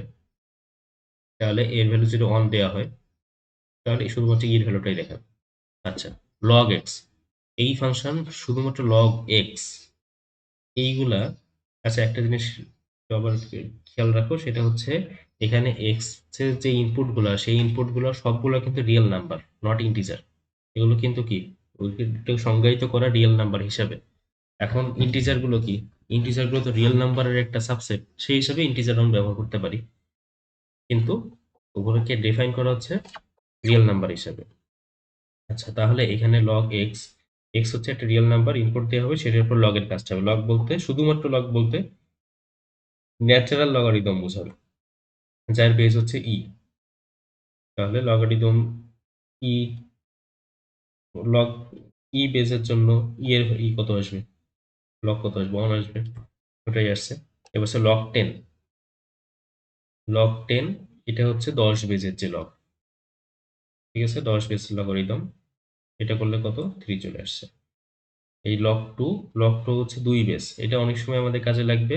এই লগ 2 এটা হচ্ছে আমাদের যখন বাইনারি, কয়টা ডিজিট, একটা সংখ্যাকে কয়টা বাইনারি ডিজিট প্রয়োজন হবে রিপ্রেজেন্ট করার জন্য, ওইটা বের করতে গেলে লগ 2 আমাদের দরকার হয় আর কি। মানে বাইনারি বিট কয়টা লাগবে এটা দেখার জন্য। আচ্ছা, এবার হচ্ছে পাও ফাংশন। পাও ফাংশন মানে কি? এটা হচ্ছে x⁴y। তো সরাসরি তো x⁴y এরকম ভাবে করার কোনো অপারেটর আমাদের জানা নেই। আমরা তো সাধারণত এরকম ভাবে অনেক সময় করি যে এক্স পাওয়ারকে প্রকাশ করার জন্য ডিভাইসে এরকমভাবে অনেক সময় লিখি। কিন্তু এখানে সি প্রোগ্রামিং এ এইটা হচ্ছে আলাদা একটা অপারেটর হিসেবে কাজ করে। এটা হচ্ছে বিটওয়াইজ অপারেটর। সুতরাং এইটা বলতে তো ভিন্ন জিনিস বোঝাচ্ছে, কিন্তু আমি পাওয়ার তো বোঝাচ্ছে না। তাহলে পাওয়ার বোঝানোর জন্য এই পাও ফাংশনটা ব্যবহার করতে হবে। এবং এক্স এবং ওয়াই দুটোই হচ্ছে রিয়েল নাম্বার ইনপুট দিতে হবে। কারণ বলছি যে ইন্টিজার নাম্বারটাও একটা রিয়েল নাম্বারের একটা সাবসেট, কিন্তু ইন্টিজারও দিতে পারি, সমস্যা নেই। এখন এই এক্স এবং ওয়াই, সেটা হচ্ছে পাও ফাংশনের ইনপুট হিসেবে কাজ করবে। তাহলে এইটা বলতে বোঝাবে এইটা হচ্ছে বেস এবং এটা হচ্ছে পাওয়ার। তাহলে 2⁴ কত আসবে? 8। সেই 8 হচ্ছে আউটপুট এখানে দেখাচ্ছে। আচ্ছা, তারপর হচ্ছে স্কোয়ার রুট। তাহলে স্কোয়ার রুট এক্স, তাহলে SQRT, এর মধ্যে আমি যা লিখবো এটার স্কোয়ার রুটটা আউটপুট হিসেবে দেখাবে। CBRT, এটা হচ্ছে কিউবিক রুট, কিউবিক রুটটা দেখাচ্ছে। তাহলে এটা হচ্ছে এক্সপোনেনশিয়াল এবং লগারিদমিক ফাংশন দেখলাম। এরপরে হচ্ছে অ্যাবসলিউট ভ্যালু এবং রাউন্ডিং ফাংশন। অ্যাবসলিউট ভ্যালু এবং রাউন্ডিং ফাংশন এটা দেখবো। তাহলে অ্যাবসলিউট ভ্যালু কি করে? পরম মান বের করে। তাহলে যে কোনো একটা ইন্টিজার, সেই ইন্টিজারে পরম মান, এটা হচ্ছে ABS। অ্যাবসলিউট বলে ABS -5, প্লাস হোক মাইনাস হোক, ওটাকে পরম মান হিসেবে 5 হিসেবে দেখাবো। তাহলে এই APS ফাংশনটাও কি আছে? এই math.h হেডার ফাইলের মধ্যে ইনক্লুড করা আছে। আচ্ছা, labs বলতে লং ইন্টিজারকে যদি আমরা অ্যাবসলিউট ভ্যালু বানাইতে চাই, তাহলে labs ইউজ করতে হবে। ঠিক আছে? কারণ কি? অ্যাবসলিউট ভ্যালু শুধুমাত্র ইন্টিজার, ওইটা হচ্ছে 4 বাইট বোঝাবে। লং ইন্টিজার, লং ইন্টিজার, এগুলোর জন্য তো মেমোরিতে জায়গার পরিমাণ ভিন্ন হইতে পারে। তাহলে ওর উপরে কাজ করতে গেলেও, কাজ করে যে আউটপুটটা দিবে সেটা কত বাইট হিসেবে আউটপুটটা করবে, ইনপুট কত বাইট হিসেবে হবে, এটারও একটা বিষয় আছে। যেহেতু ডাটা টাইপই চেঞ্জ হয়ে গেছে, এই জন্য ফাংশনের নামটাও চেঞ্জ হয়ে যাবে। লং ইন্টিজারের উপরে কাজ করতে গেলে labs ফাংশন ইউজ করতে হবে। আর যদি লং ইন্টিজারের উপর কাজ করা হয় তো ডাবল এলাপস। সাধারণত আমাদের এইটা ব্যবহার করলেই কাজ হয়ে যায়। সাধারণত আমরা এই দুটা নরমালি ইউজ করি না। নরমাল বাই ডিফল্ট এটাই ইউজ করি, এটাই সাধারণত বেশি ইউজ হয়। আচ্ছা, এরপর হচ্ছে রাউন্ডিং ফাংশন। রাউন্ডিং ফাংশন হচ্ছে ধরো যেকোনো একটা রিয়েল নাম্বার, সে রিয়েল নাম্বার পয়েন্ট আকারে আছে। তাহলে সিলিং হচ্ছে ধরো এই যে এই তলা আর এই যে এই তলা, এটা একটা ফ্লোর, এটা একটা ফ্লোর। মাঝামাঝি যদি একটা এটা ভ্যালু হচ্ছে ধরো 3 আর এটা ভ্যালু হচ্ছে 4, তাহলে 3.14 মানে কোথায় আছে? মাঝামাঝি একটা পজিশনে আছে। আর মাঝামাঝি পজিশনে থাকলে এটা ঝুলন্ত অবস্থায় মাঝামাঝি এক জায়গায় আছে। এখন এইটার পূর্ববর্তী এবং পরবর্তী যে পূর্ণ সংখ্যা আছে, ইন্টিজার আছে, সেই দুইটা হচ্ছে আমাদের দেখতে হবে। এই পূর্ববর্তী যে ইন্টিজার সেটা হচ্ছে আমাদের ফ্লোর। মানে এটা দুইটা তালা যদি হয় তাহলে এটা একটা ফ্লোর, এটা একটা ফ্লোর, মাঝখানে হচ্ছে কিছু জায়গা আছে, স্পেস আছে। তাহলে এর মধ্যে এই উপরটা হচ্ছে সিলিং আর এই নিচেরটা হচ্ছে ফ্লোর। ঠিক আছে, এটা হচ্ছে ছাদ আর এটা হচ্ছে নিচের ফ্লোর যেটা। এখন সিলিং যে ফাংশন, সেই ফাংশনটা কি করে যে এখানে যদি ঝুলন্ত অবস্থায় যদি কোনো কিছু থাকে তাহলে তার পরবর্তী পয়েন্টের পরে সামথিং যদি কিছু থাকে তাহলে তার পরবর্তী যে পূর্ণ সংখ্যা যেটা আছে ওইটাতে নিয়ে চলে যাবে। এই ভ্যালুটাকে চেঞ্জ করে ওই ভ্যালুতে নিয়ে যাবে। আউটপুটটা কি দিবে? আমি যা ইনপুট দেব ওইটা পরবর্তী যে ইন্টিজার নাম্বার ওইটা হচ্ছে আউটপুট হিসেবে দিবে। তাহলে এটা হচ্ছে সিলিং ফাংশনের কাজ। তাহলে এখানে 3.14, এর পরবর্তী হচ্ছে 4, 4টা হচ্ছে আউটপুট হিসেবে দিবে। আর ফ্লোর ফাংশনের কাজ হচ্ছে ওইটার আগে যে পূর্ণ সংখ্যা ছিল সেই পূর্ণ সংখ্যাটা আউটপুট হিসেবে দিবে। তাহলে আগে ছিল হচ্ছে 3.14, তাহলে এই 14 টুকু বাদ দিয়ে এর আগে হচ্ছে 3 ছিল, সে 3 দিয়ে চলে আসবে। তাহলে পয়েন্টের পরে যা আছে ওই অংশটুকু বাদ। আর এটা হচ্ছে পয়েন্টের পরে সামথিং কিছু থাকলে ওর সাথে এক যোগ। আচ্ছা, এবার হচ্ছে রাউন্ডিং। রাউন্ডিং হচ্ছে আমরা রাউন্ডিং যে মেথড ইউজ করি সেই মেথড নরমাল। তাহলে পয়েন্টের পরে আমরা এক ঘর কি করবো, ইন্টিজারে নিয়ে যাব রাউন্ডিং মেথড করে। ঠিক আছে, নিয়ারেস্ট ইন্টিজার। যদি সে 5.5 এর থেকে নিচে থাকে তাহলে তার নিচে ফ্লোরিং করবে, আর যদি উপরে থাকে তাহলে উপরে নিয়ে যাবে। আর হচ্ছে যে ট্রাঙ্কেট। ট্রাঙ্কেট মানে কি? এটা হচ্ছে truncates x to the nearest integer towards zero. ঠিক আছে, সবচেয়ে কাছের truncates x to the nearest integer toward zero. এটা তো সবচেয়ে কাছের যে ইটা আছে, ইন্টিজারটা আছে ওইটাতে নিয়ে চলে যাবে। আমরা এগুলো অ্যাপ্লিকেশন দেখবো একটু পরে। তারপর হচ্ছে হাইপারবোলিক ফাংশন। হাইপারবোলিক ফাংশনগুলো সাধারণত আমরা খুব বেশি ইউজ করে অভ্যস্ত না। এই দেখে রাখো যে হাইপারবোলিক ফাংশনগুলো ওইগুলো হচ্ছে নরমাল ত্রিকোণমিতি ফাংশনের মতোই। এই ফাংশনগুলো কাজ করার জন্য এরকম কিছু ফাংশন ডিফাইন করা আছে। এরপর আমরা দেখবো এসকেপ সিকোয়েন্সেস। এসকেপ সিকোয়েন্স কি? এসকেপ সিকোয়েন্স হচ্ছে স্পেশাল ক্যারেক্টার কম্বিনেশনস। স্পেশাল ক্যারেক্টারের কিছু কম্বিনেশন যারা রিপ্রেজেন্ট করে একটা সার্টেন ক্যারেক্টার, একটা সিঙ্গেল একটা ক্যারেক্টারকে নির্দেশ করবে, কিন্তু তাদের লেখার জন্য কি দরকার হচ্ছে? লেখার জন্য হচ্ছে একাধিক ক্যারেক্টার কম্বিনেশনের ক্যারেক্টার একটা জিনিস হিসেবে চিন্তা করতেছে, সেটা হচ্ছে এসকেপ সিকোয়েন্স বলা হয়। এইটা হচ্ছে স্ট্রিং এর ভিতরে বা ইসের ভিতরে ডাইরেক্ট একটা ক্যারেক্টার হিসেবে লেখা যায় না। বা যখন আমরা প্রিন্ট করি, প্রিন্টের সময় ডাইরেক্ট একটা ক্যারেক্টার হিসেবে লেখা যায় না। এর মধ্যে একটা আমি দেখে আসছিলাম, সেটা হচ্ছে যে এই নিউ লাইন ক্যারেক্টারটা। এই নিউ লাইন ক্যারেক্টারটা আমরা ব্যবহার দেখে আসছি। সেটা হচ্ছে যখন এই নিউ লাইন ক্যারেক্টার এটা হচ্ছে নতুন একটা লাইনে নিয়ে চলে যাবে, এটার জন্য বোঝানোর জন্য স্ল্যাশ এন ইউজ করতে হয়। তাহলে এটা হচ্ছে এই যে এই স্ল্যাশ বা এই ব্যাক স্ল্যাশ বলে, এই ব্যাক স্ল্যাশটা হচ্ছে আমাদের ইউজ করতে হচ্ছে। এখন এই যে ভিতরে আমরা যদি ট্যাব সাইজের একটা দূরত্ব, মানে হ্যালো এবং ওয়ার্ড এই মাঝখানে যদি ট্যাব সাইজের একটা দিতে, ট্যাব মানে হচ্ছে সাধারণত 4টা স্পেস বলতে একটা ট্যাব বোঝায়। তাহলে এক ট্যাব চাপ দিয়ে মানে 4টা স্পেস একসাথে করবে। তাহলে ট্যাব সাইজের যদি আমরা করতে চাই, জায়গা নির্ধারণ করতে চাই, তাহলে মাঝখানে এরকম একটা টি দিয়ে দিতে হবে, তাহলে 4টা স্পেস একসাথে দেখাবে। আচ্ছা, তারপর হচ্ছে ব্যাকস্ল্যাশ। প্রিন্স এ লিটারাল ব্যাকস্ল্যাশ। তাহলে একটা ব্যাকস্ল্যাশ, শুধুমাত্র ব্যাকস্ল্যাশ বলতে কি বোঝায়? ও হচ্ছে সাধারণত এই এসকেপ সিকোয়েন্স দেখানোর জন্য এরকম ব্যাকস্ল্যাশ দরকার হয়। তাহলে আমি হচ্ছে ব্যাকস্ল্যাশটা ওইটা বোঝানোর জন্য করতেছি না, আমি ব্যাকস্ল্যাশটাই প্রিন্ট হতে যাচ্ছি। তাহলে ওইটা হচ্ছে সেই ইসের মতো অপারেটর কথা চিন্তা করো, যখন হচ্ছে কনভার্সন স্পেসিফায়ারের ভিতরে যখন আমরা ওই পার্সেন্টেজটা প্রিন্ট করতে যাচ্ছিলাম, শুধু পার্সেন্টেজ লিখলে সে তো কম্প্রেসর স্পেসিফায়ার হিসেবে কাজ করার জন্য চিন্তা করবে। কিন্তু যখন আমরা শুধুমাত্র ওই ইটাই প্রিন্ট করব, মানে পার্সেন্টেজটাই প্রিন্ট করতে যাচ্ছি, তখন ডাবল পার্সেন্টেজ দেওয়া লাগতেছিল। প্রথম পার্সেন্টেজ হচ্ছে অপারেটর হিসেবে কাজ করতেছে, সেকেন্ড পার্সেন্টেজ ওই পার্সেন্টেজটাকে প্রিন্ট করতেছে। এরকম ব্যাকস্ল্যাশও এরকম। ব্যাকস্ল্যাশটা হচ্ছে মূলত ওই ওইখানে একটা স্পেশাল এসকেপ সিকোয়েন্স দেখানোর জন্য ইউজ করা হয়। কিন্তু আমি ব্যাকস্ল্যাশটাই প্রিন্ট করতে যাচ্ছি, দেন ডাবল ব্যাকস্ল্যাশ দিতে হয়। আর এই যে দেখো, এই যে সিঙ্গেল কোটেশন, সিঙ্গেল কোটেশন সাধারণত কি কি মিন করে? সিঙ্গেল কোটেশন হচ্ছে সাধারণত একটা, মানে ওর একটা স্পেশাল কাজ আছে, একটু আগে দেখে আসছি। এই স্পেশাল কাজটা হচ্ছে ও ক্যারেক্টারকে ডিফাইন করে, যে ওর সিঙ্গেল কোটেশনের ভিতরে যা আছে ওটাকে একটা ক্যারেক্টার হিসেবে চিন্তা করে। তাহলে ওর কিন্তু স্পেশাল একটা কাজ আছে। তাহলে ওইটা বলতে ও ট্রিগার্ড হয়ে কম্পিউটার, সে কোড করে এই করার সময় কি করবে, ও সিঙ্গেল কোটেশনে একটা ওর যে কাজ ডিফাইন করা আছে ওইখানে চলে যাবে। এখন ওকে বুঝাইতে হবে যে না, তোমার ওই সিস্টেমে করলে হবে না, শুধু ওই এটা সিঙ্গেল কোটেশনটাই তোমার প্রিন্ট করে দেখাইতে হবে, ওটা প্রিন্টের মধ্যে আনতে হবে। তাহলে সেটা বোঝানোর জন্য ওকে ব্যাকস্ল্যাশ এটা দিতে হবে, কারণ এটা আলাদা একটা কাজ আছে ওর কাছে, আলাদা একটা মিনিং ওর মধ্যে আছে। আমি ওই মিনিংটা চাচ্ছি না, আমি চাচ্ছি ওই জিনিসটাই ও প্রিন্ট করুক, এই জন্য ব্যাকস্ল্যাশ দিতে হবে। আর এখানে ডাবল কোটেশনও তাই, ডাবল কোটেশন তো লেখার সময় এটা দরকার হয়েছে। এখন এই ডাবল কোটেশনটা, এখানে যে ডাবল কোটেশন আমার দরকার, এই ডাবল কোটেশনটা যে আমি প্রিন্ট করতে বলতেছি, এটা ওই সিনট্যাক্সের ডাবল কোটেশন না।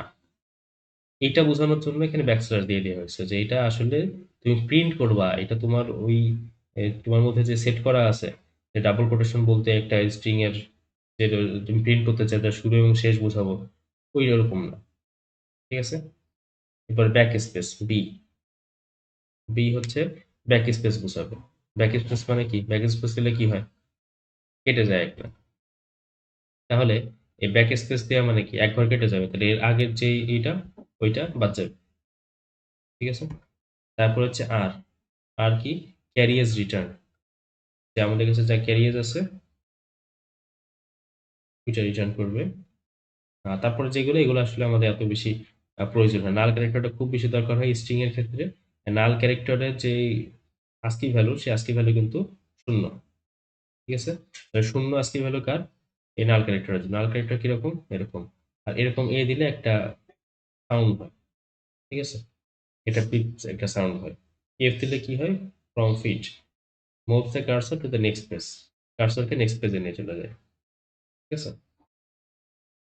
কনসোলের উপর ডিপেন্ড করে বিভিন্ন রকম হইতে পারে, এগুলো হচ্ছে খুব একটা, যা হোক আমরা দেখে রাখলাম সবগুলো স্কেপ সিকোয়েন্স গুলা। এখন আমরা একটি অ্যাপ্লিকেশনে যাই।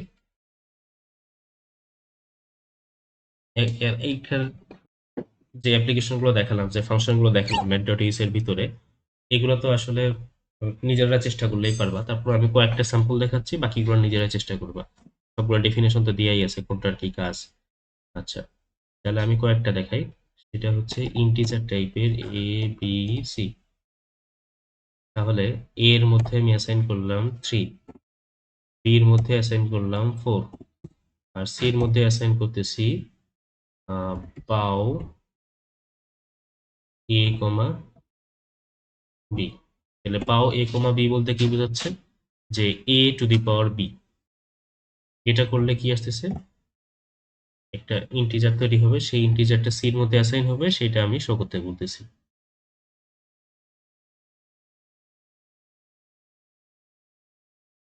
ও, এখানে বানান ভুল লিখছি।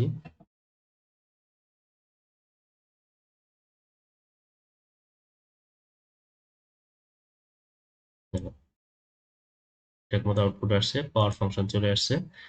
আচ্ছা, এখন এখানে আমি তো চাইলে ই করতে পারতাম, পাওয়ার গুলা, এগুলা কি ফ্র্যাকশন নাম্বার হতে পারে কিনা। ধরো এখানে হচ্ছে সরাসরি তো আমি ভ্যালু লিখতে পারতাম,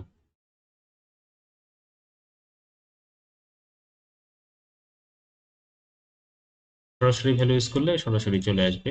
চাইলে এটা আমি এখানেও ইউজ করতে পারতাম ডিরেক্ট, তখন আমার এই ভেরিয়েবলে কোনো কিছুর কোনো দরকার হচ্ছিল না, সবগুলো কমেন্টের কিছু নেই, শুধু ডাইরেক্ট এখান থেকে বের করেই আমি লিখে দিব।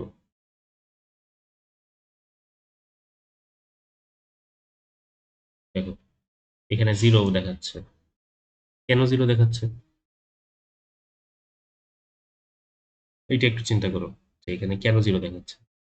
আমি একটু আগে বলে আসছি যে পাওয়ার ফাংশনের ভিতরে যেই ভ্যালুগুলো বা এই যে পাওয়ার ফাংশন না ম্যাথ ডট এইচ এর মধ্যে যেগুলো অ্যাসাইন করা আছে, ডিফাইন করা আছে, এগুলো সাধারণত সবগুলাই রিয়েল নাম্বার হিসাবেই ডিফাইন করা আছে। তাহলে ইনপুট আউটপুট সবগুলো কি হবে? রিয়েল নাম্বার হবে। সেই হিসাবে কি করা আছে? ডিফাইন করা আছে। তাহলে সেই হিসাবে যদি ডিফাইন করা থাকে, তাহলে পাও ফাংশনের ভিতরে আমি যে 5টা দিছি এবং 3টা দিছি, এই দুইটাকেই সে কি হিসেবে ট্রিট করছে? এই দুইটাকেই সে দুইটা রিয়েল নাম্বার হিসেবে ট্রিট করছে, অর্থাৎ ফ্লোটিং পয়েন্ট নাম্বার হিসেবে সে প্রিন্ট করছে, মানে ট্রিট করছে। তাহলে 3 এবং 4, তাহলে 3 টু দি পাওয়ার 5 করছে। এই আউটপুটটা যেটা আসবে সেই আউটপুটটাও কিসে আসবে?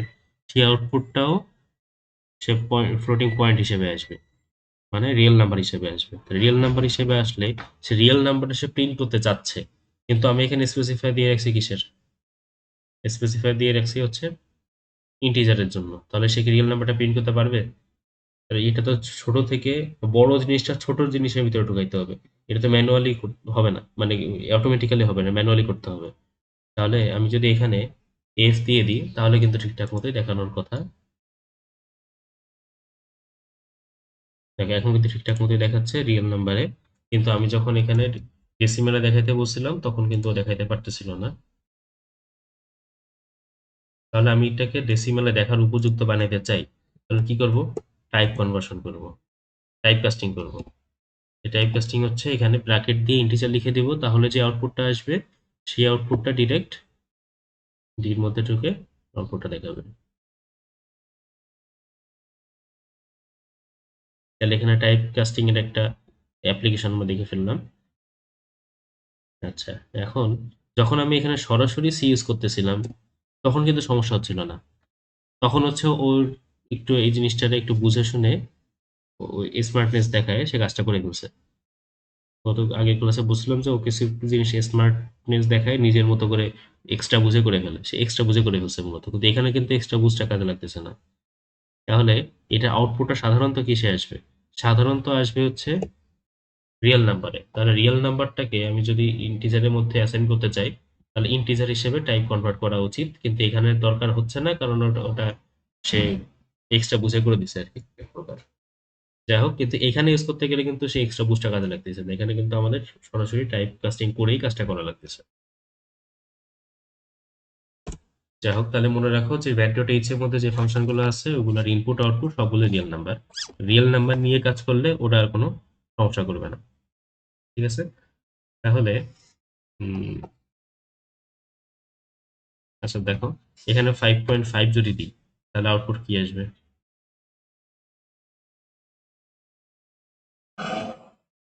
420 আসছে। ওটা মিলাই দেখি ক্যালকুলেটরে 420 আসে কিনা।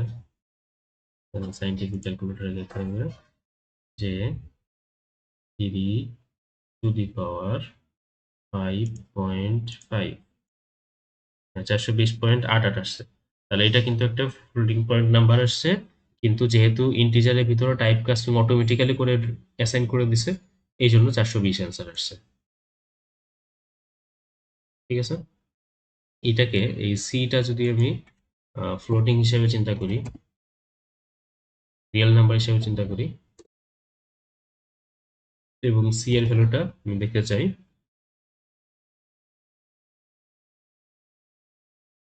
এখানে পয়েন্ট সহই দেখাচ্ছে, কিন্তু তাহলে বাকিটুকু কি করছিল? বাদ দিয়ে ফেলছিল। আচ্ছা, এখন এটার সাথে আমরা সিলিং ফাংশন শিখে আসি একটু আগে। Ceiling function, floor function, rounding function, ওগুলোর কাজটা একটু দেখে ফেলি। তাহলে সির পরে আমরা ডি নামে আর একটা নাম্বারই করলাম। আচ্ছা, ডি হচ্ছে একটা ইন্টিজার হিসেবে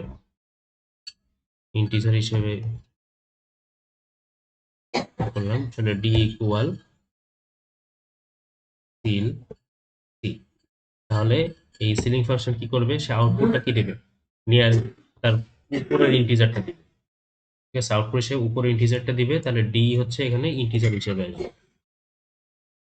আমি ইন্টিজার হিসেবে ইউজ করছি।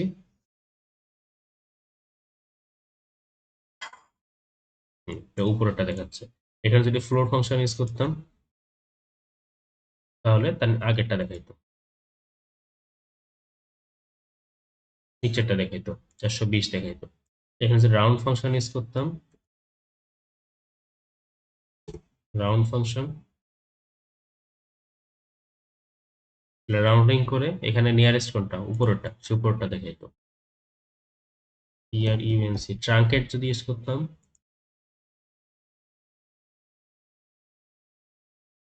দেখো ট্রাঙ্কেট মানে কিন্তু পরের জিনিসগুলো সে কেটে ফেলাই দিছে, আর পয়েন্টে পরে যা আছে সব ফেলাই দিছে।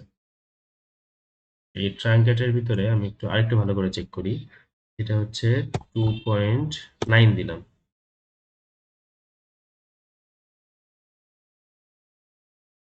পরে পার্ট যা আছে সব ধরে ফেলাই দিছে। আচ্ছা, এখন আচ্ছা তাহলে রাউন্ডিং যে ইগুলো ফাংশন গুলো, ওগুলো কাজটাও দেখলাম, পাওয়ার ফাংশনের কাজও দেখলাম। এবার হচ্ছে square root, SQRT, square root 4, output কত আসা উচিত? এগুলো এখন কিছুই লাগতেছে না, আমার সবগুলো কমেন্ট করে রাখি। তাহলে স্কোয়ার রুট 4 কত আসা উচিত? 2 আসা উচিত। 0 দেখাচ্ছে, কেন 0 দেখাচ্ছে? কারণ এখানে টাইপ কাস্টিং করতে হবে। কারণ এই 2টা যদিও আমি ইন্টিজার দিছি, ওইটা আউটপুটটাও ইন্টিজার, মানে 2, কিন্তু এখানে তো ও তো এটাকে রিয়েল নাম্বার হিসেবে ট্রিট করতেছে, যেহেতু সেট অফ ইন্টিজার হচ্ছে, সেট অফ রিয়েল নাম্বার এটা পার্ট। এখন এটাকে যখন আমি ডেসিমালে আউটপুট দিতে যাচ্ছি, তখন এটাকে অবশ্যই টাইপ কাস্টিং করে নিয়ে তারপরে দিতে হবে। ঠিক আছে?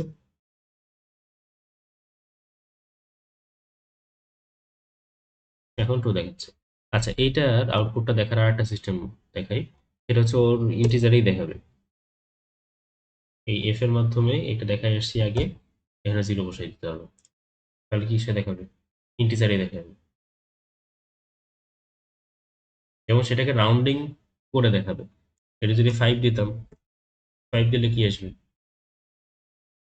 যার রিয়েল নাম্বার আসবে ওইটাকে রাউন্ডিং মেথড দিয়ে কাজ করে তারপরে দেখাবে। এটা যদি 8 দিতাম স্কোয়ার রুট, তাহলে কত আসবে? 3 এর কাছাকাছি আসবে, এই জন্য এটাকে রাউন্ডিং করে উপরে উঠাই দিচ্ছে, 3 করে দিচ্ছে। কেন? মূলত এটা রাউন্ড ফাংশনে কাজ করছে। জাস্ট দেখাই রাখলাম, এটা সামনে আসলো তাই। এইবার হচ্ছে, এগুলো তো আমরা দেখলাম মোটামুটি, এগুলো তো ফাংশনগুলো নিজেরা একটু এক্সপ্লোর করবা, নিজেরা একটু ই করে দেখবা। আচ্ছা, আর একটা ত্রিকোণমিতিক একটা ফাংশন দেখাই দিই। এটা হচ্ছে সাইন, মনে করো আমরা সাইন 30 ভ্যালু বের করবো। সাইন 30, তাহলে এটাকে আমাদের কি করতে হবে? ইনপুট হিসেবে 30 দিলে হবে না, কিন্তু এটাকে রেডিয়ানে ইনপুট দিতে হবে। এটাকে রেডিয়ানে কনভার্ট করো। 30-র সাথে 3.1416 এটা গুণ করে ডিভাইডেড হচ্ছে কত? 180। এটা করে দিলে যেটা আসবে ওইটা হচ্ছে সাইনের মধ্যে কাজ করে আউটপুট হিসেবে দেখাবে। আচ্ছা, 8.5 আসছে। এবং এই আউটপুটটা আমি যদি ডেসিমেলে দেখতে চাই, ডেসিমেলে কি আসবে? কি মনে হয়? দেখো উল্টাপাল্টা দেখাচ্ছে, গার্বেজ ভ্যালু দেখাচ্ছে। কেন গার্বেজ ভ্যালু দেখাচ্ছে? কারণ এই টাইপ মিলে নেই। তাহলে এখানেও সেই টাইপ কাস্টিং, যদি আমি ইন্টিজার হিসেবে দেখতে যাই, ইন্টিজার হিসেবে দেখলে তো 0ই আসবে, তাই না? আচ্ছা, যা হোক, তাহলে আউটপুটটা আমাদের দেখতে হবে হচ্ছে রিয়েল নাম্বার হিসেবে। ঠিক আছে? আচ্ছা, তাহলে এই ত্রিকোণমিতিকটা গেল। আর আর হচ্ছে বিপরীত ত্রিকোণমিতির একটা দেখাই। আর্ক সাইন, আর্ক সাইন 0.5 কত আসে?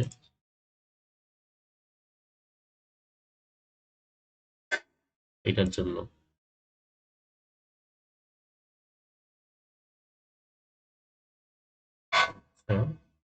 আউটপুট যেটা আসতো এটা রেডিয়ানে আসছিল। ঠিক আছে? এখন শুধু আমাদের ওই সিকোয়েন্স, যেটা এসকেপ সিকোয়েন্স, ওটা দেখলেই মোটামুটি শেষ। এটা হচ্ছে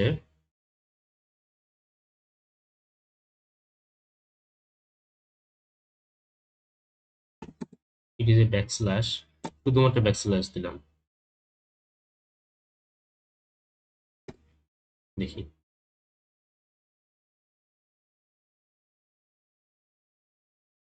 এখানে ওয়ার্নিং চলে আসছে কিন্তু, আর এখানে আউটপুট দেখাচ্ছে না, এখানে দেখো একটা warning unknown escape sequence. Escape sequence কি ও খুঁজে পাচ্ছে না। তাহলে এরপরে আমি যা দিব স্কেপ সিকোয়েন্স ওইটা চলে আসবে। এখানে যদি আমি আরেকটাই দিই তাহলে সেই স্কেপ সিকোয়েন্সের ওই ব্যাকস্ল্যাশটা সে প্রিন্ট হিসেবে দেখাবে। ঠিক আছে। আর এটা যদি নিউ লাইন দিই তাহলে তো নিউ লাইন চলে যাবে, পরের লাইনে চলে যাবে, এটা তো আমরা জানি। আচ্ছা, এখন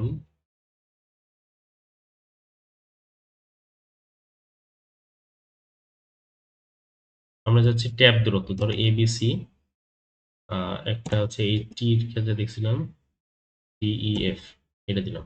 তাহলে এবিসি আর ডিএফ এর মধ্যে ট্যাব পরিমাণের দূরত্ব প্রিন্ট করার কথা। ট্যাব কি জিনিস, কয়টা, ১, ২, ৩, ৪, ৫। ও হচ্ছে ট্যাব বলতে ৫টা স্পেস বোঝাচ্ছে। ঠিক আছে। ও হচ্ছে ট্যাব বলতে ৫টা স্পেসকে মিলিয়ে ৫টা স্পেসকে একটা সেট, ওই সেটটাকে ট্যাব হিসেবে দেখাচ্ছে। তার মানে এর মাঝখানে ট্যাব দূরত্ব দেখায় হরিজন্টাল ট্যাব। ঠিক আছে। তার মানে ৫টা স্পেস সে হরিজন্টালি দেখাচ্ছে। আচ্ছা, তো নিউ লাইন ক্যারেক্টার দেখলাম, ট্যাব দেখলাম, আর হচ্ছে আর তো মোটামুটি ব্যাকস্ল্যাশ, ওটা করলে কি হয় আগের ক্যারেক্টার বাদ দিয়ে দেয়, আমরা এখানে দেখেই আসছি।